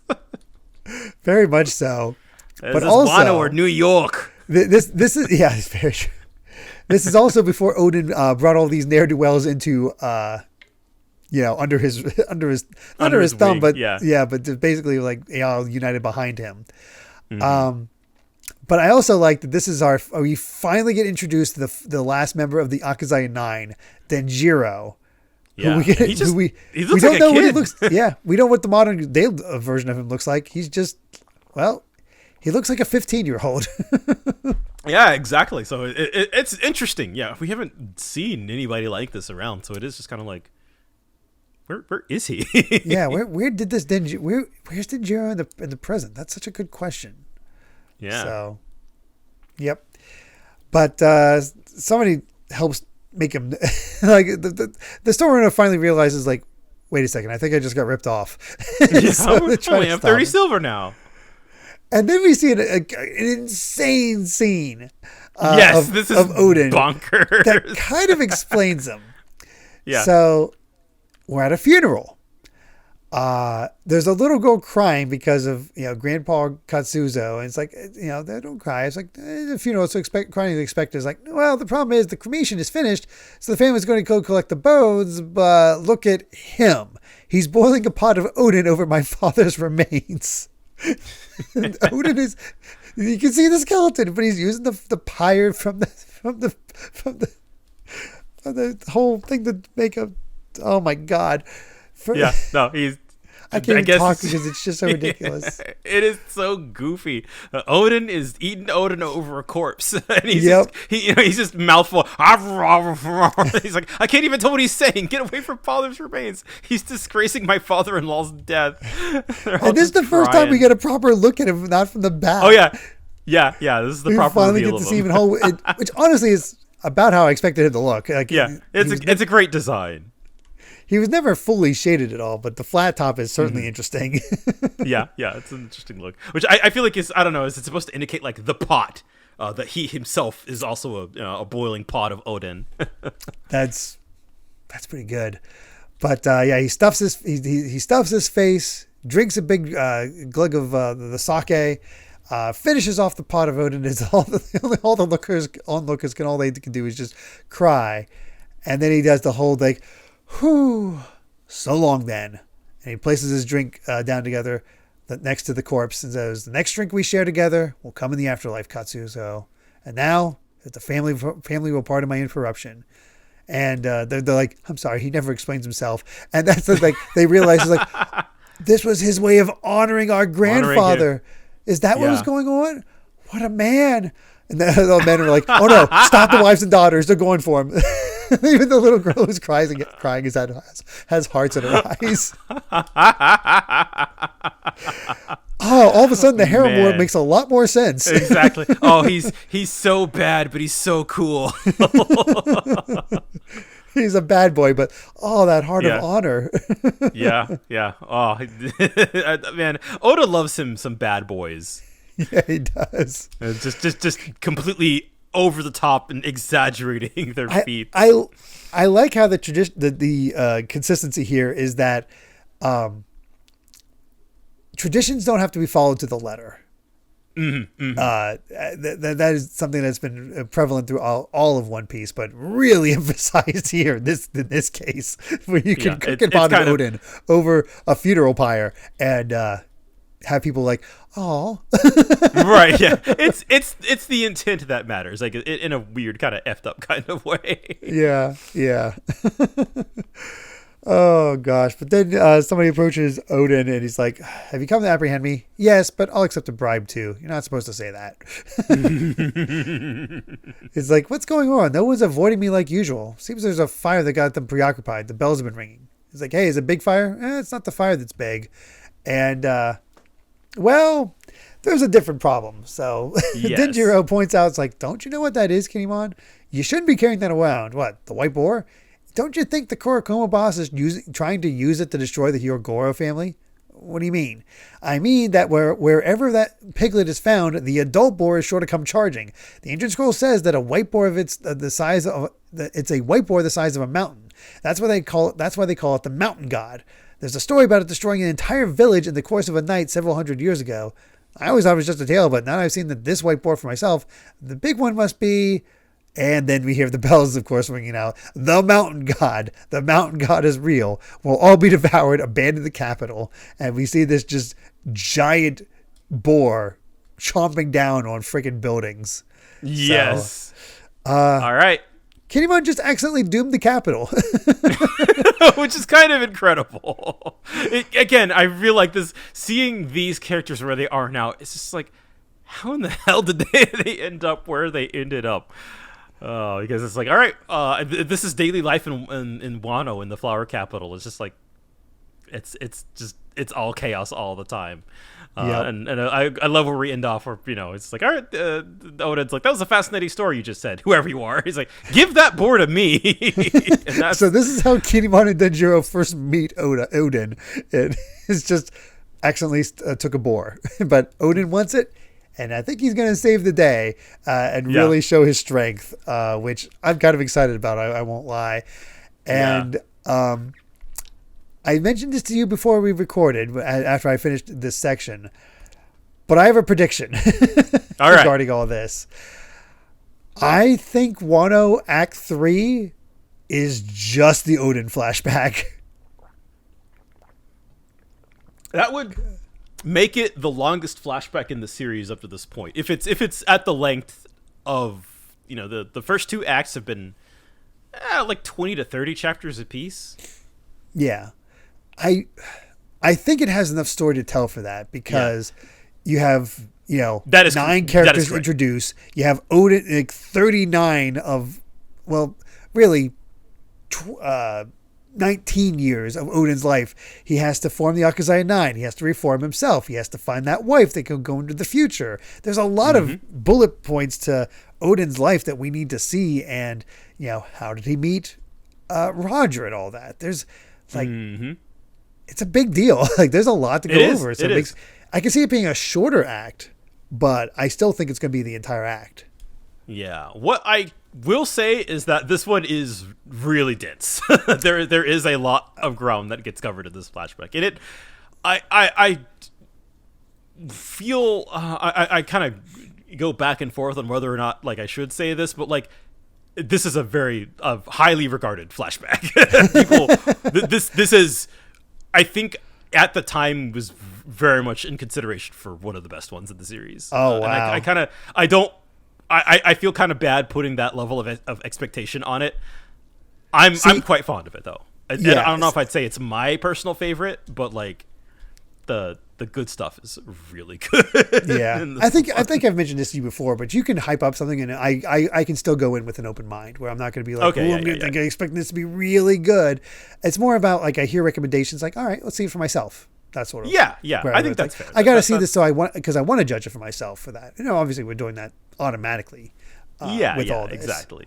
Yeah, and so. I mean, I've certainly been hyping up Wano for basically the entirety of this podcast, and I feel like even with that, it's not gone nearly in any way that you might have considered. Just all the crazy twists and turns that have been happening. I've been loving it. I mean, I get people like it's a long arc, so to be sure. But once again, oh, go ahead. I was gonna say we're like a third of the way done with Wano. Right. But again, the pacing has been really good. It has been really good. I don't feel at all. I feel like that is kind of the major ding against this arc. I think you have the folks who feel like it's too long, and I don't disagree. And certainly week to week, reading it weekly for the back half. Oh, it's definitely, I had moments where I was like, all right, I'm kind of ready for this to be done with. But I think, given at a whole, I think it is still really, really strong. Again, not my personal favorite, I think, but I love it for all the things that it does right, certainly. And there's just so many good. There's so many stories. This really feels like, again, we always talk about Dressrosa as like sort of the other major parallel to this arc of what it feels like of Oda balancing so many different like mini narratives all at the same time, and the way that he can get you to care in like a page and a half, how efficient he gets at telling some of these stories and the things that he chooses to focus on for extended periods of time versus not. I think we've seen that, in this first kind of third of Wano, certainly. And as we kind of like, it feels like we're getting kind of closer and closer to, I feel like it's no secret that like the action's going to break out at some point, and it's just going to be, I feel once we start fighting, we're not going to stop. And so it feels like we got a lot of storytelling to get through. Once we're past this flashback, once we find out what happened to everybody that got attacked by Orochi's whole plan, then the fighting's going to just break out. And then we have a lot of characters to have a lot of fights.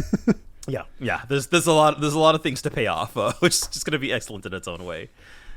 Which again, I think when you're reading week to week, like something like 40 chapters, 50 chapters of straight fighting could get pretty excruciating, but I'm excited to kind of read it all in batches. I think it'll be pretty strong. But not to get ahead of ourselves, because I think this flashback is great, and there's a good few things I've been sitting on that I'm really, really waiting to talk about. I don't know what we'll get to. I'm really wondering how much of it we're going to get to next week, because I don't remember. I remember the things that, like, if you've read this flashback, you know what I'm talking about. Like, other than that, sort of the order of operations here, I'm really excited to dive into. It'll be really interesting to see the introduction of Kaido and Orochi in this flashback as well. Oh yes, that's also true. Yeah, I feel like we do need to have broader context for how they take over, and so it's not just Oden and the Akazaya 9, but it is also Kaido's involvement and especially Orochi's involvement. And again, stuff like his relationships with Whitebeard and Gold Roger. Like, there's a lot. Like I said, there's a lot to cover. So much. This is gonna be a meaty one. I am so looking forward to that, and there's so many questions that are left hanging in the air after those first two chapters. And we talk about all of this, but just like, again, the outside world is on fire. What happened to Sabo? What happened to Vivi? Kobe's gonna fight Hancock. Oh no.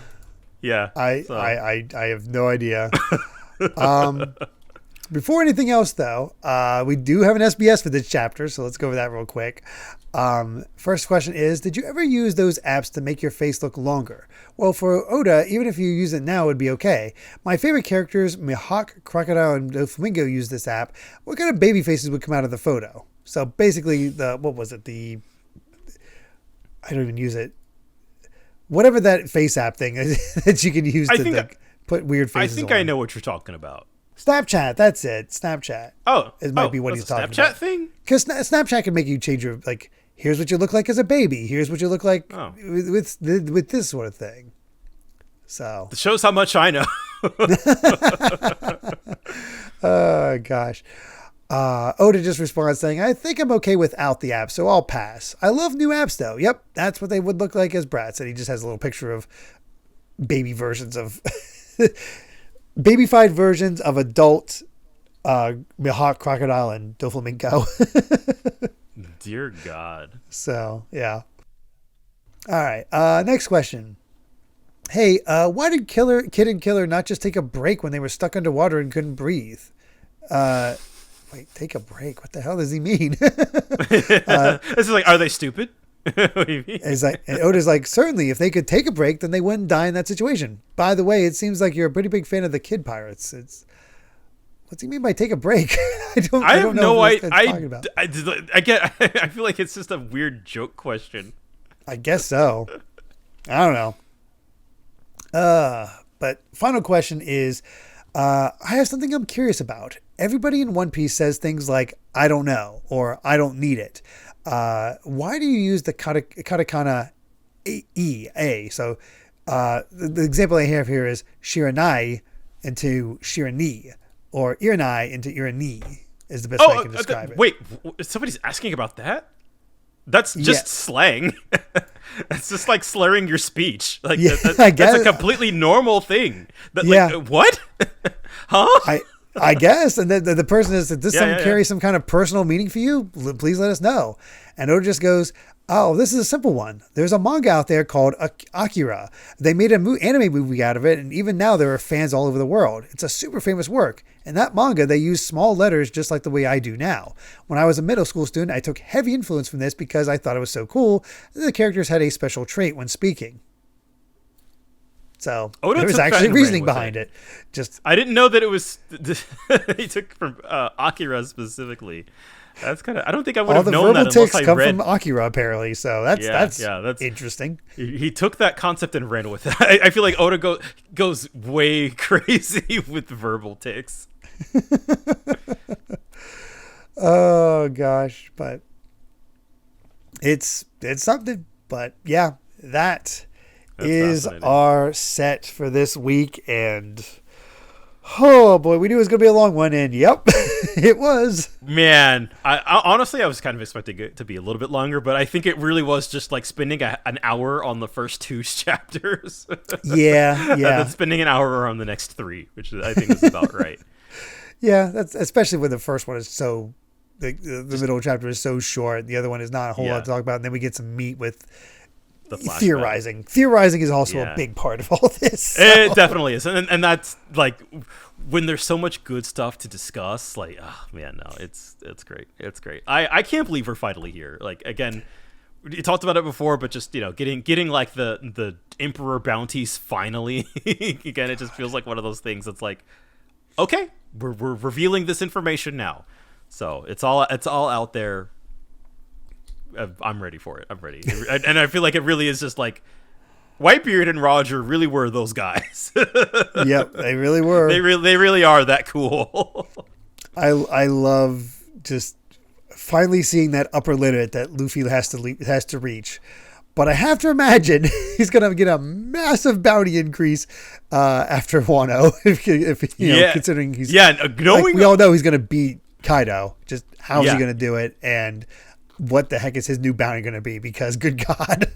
Yeah, that is also, that's the $1 million question. And also, I feel like, where does it go from there? Which is a question that I, still don't really know the answer to. Is all right, you beat one, potentially two emperors, and it's like, what do you have to do in order to get? Yeah. to get to Roger level, is it literally like you have to be the next person to find out like all to go to the One Piece? I guess or something Yeah, to that degree. I was about to say something on accident that I was or true defiance of the. I mean, if he did a massive assault on all the celestial dragons, I'm sure that would bump up his bounty. But yeah, I'll say this. We don't know Rox's bounty, which I'm very curious about. Yeah, Rox's bounty would be very interesting to see. I feel like Roger probably has a higher bounty than Rox, considering he beat him. But yeah, I'm certain Roger feels like the limit. Like that feels like that nobody is the upper bounty. And he Brand New said as much that they were the Whitebeard and Roger were the highest in pirating history. Yeah. So. But certainly, anybody doing acts of terror against the world government, I think would certainly be fairly high. Yeah, man. No, there's so much food this set. So much good stuff. It's my favorite type of One Piece chapter. Seriously. Oh my God. I'm so just sucked in. Yeah. I think we're gonna be in pure flashback for certainly next week, and maybe the whole of the next 2 or 3. So yeah, I think I'm excited to dive all into this. Oh man. And with that, I believe we've said all we've wanted to say about chapters 956 to 960 of One Piece. Thank you so much for listening, and you can find more of my ramblings and stream VODs over at BitNerd Games on YouTube, or simply BitNerd on BlueSky. And Brandon, where can everyone find you at? I am Brandon Bovia on BlueSky, talking about anime, manga, games, and my job. And yeah, just be doing more of that. I've got like a backlog of manga work posts I've been meaning to make. So, be on the lookout for that. And just, man, we are 40 chapters away from chapter 1000.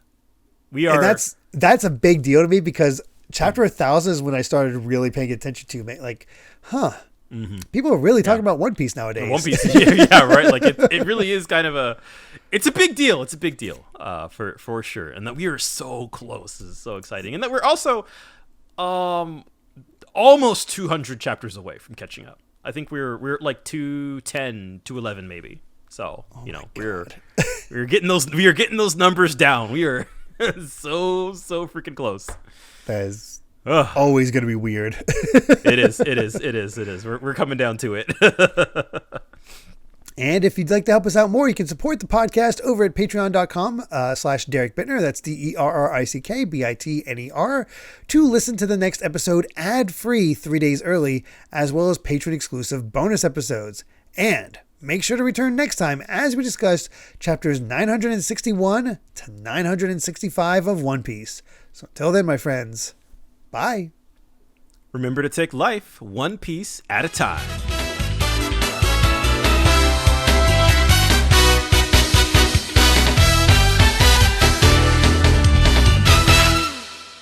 We were lucky, and we are grateful that we were able to meet him. He took a bunch of fools and turned them into samurai because he believed in us. So we are here as retainers to our Lord, and I shall proudly fight in his name to the bitter end, if need be.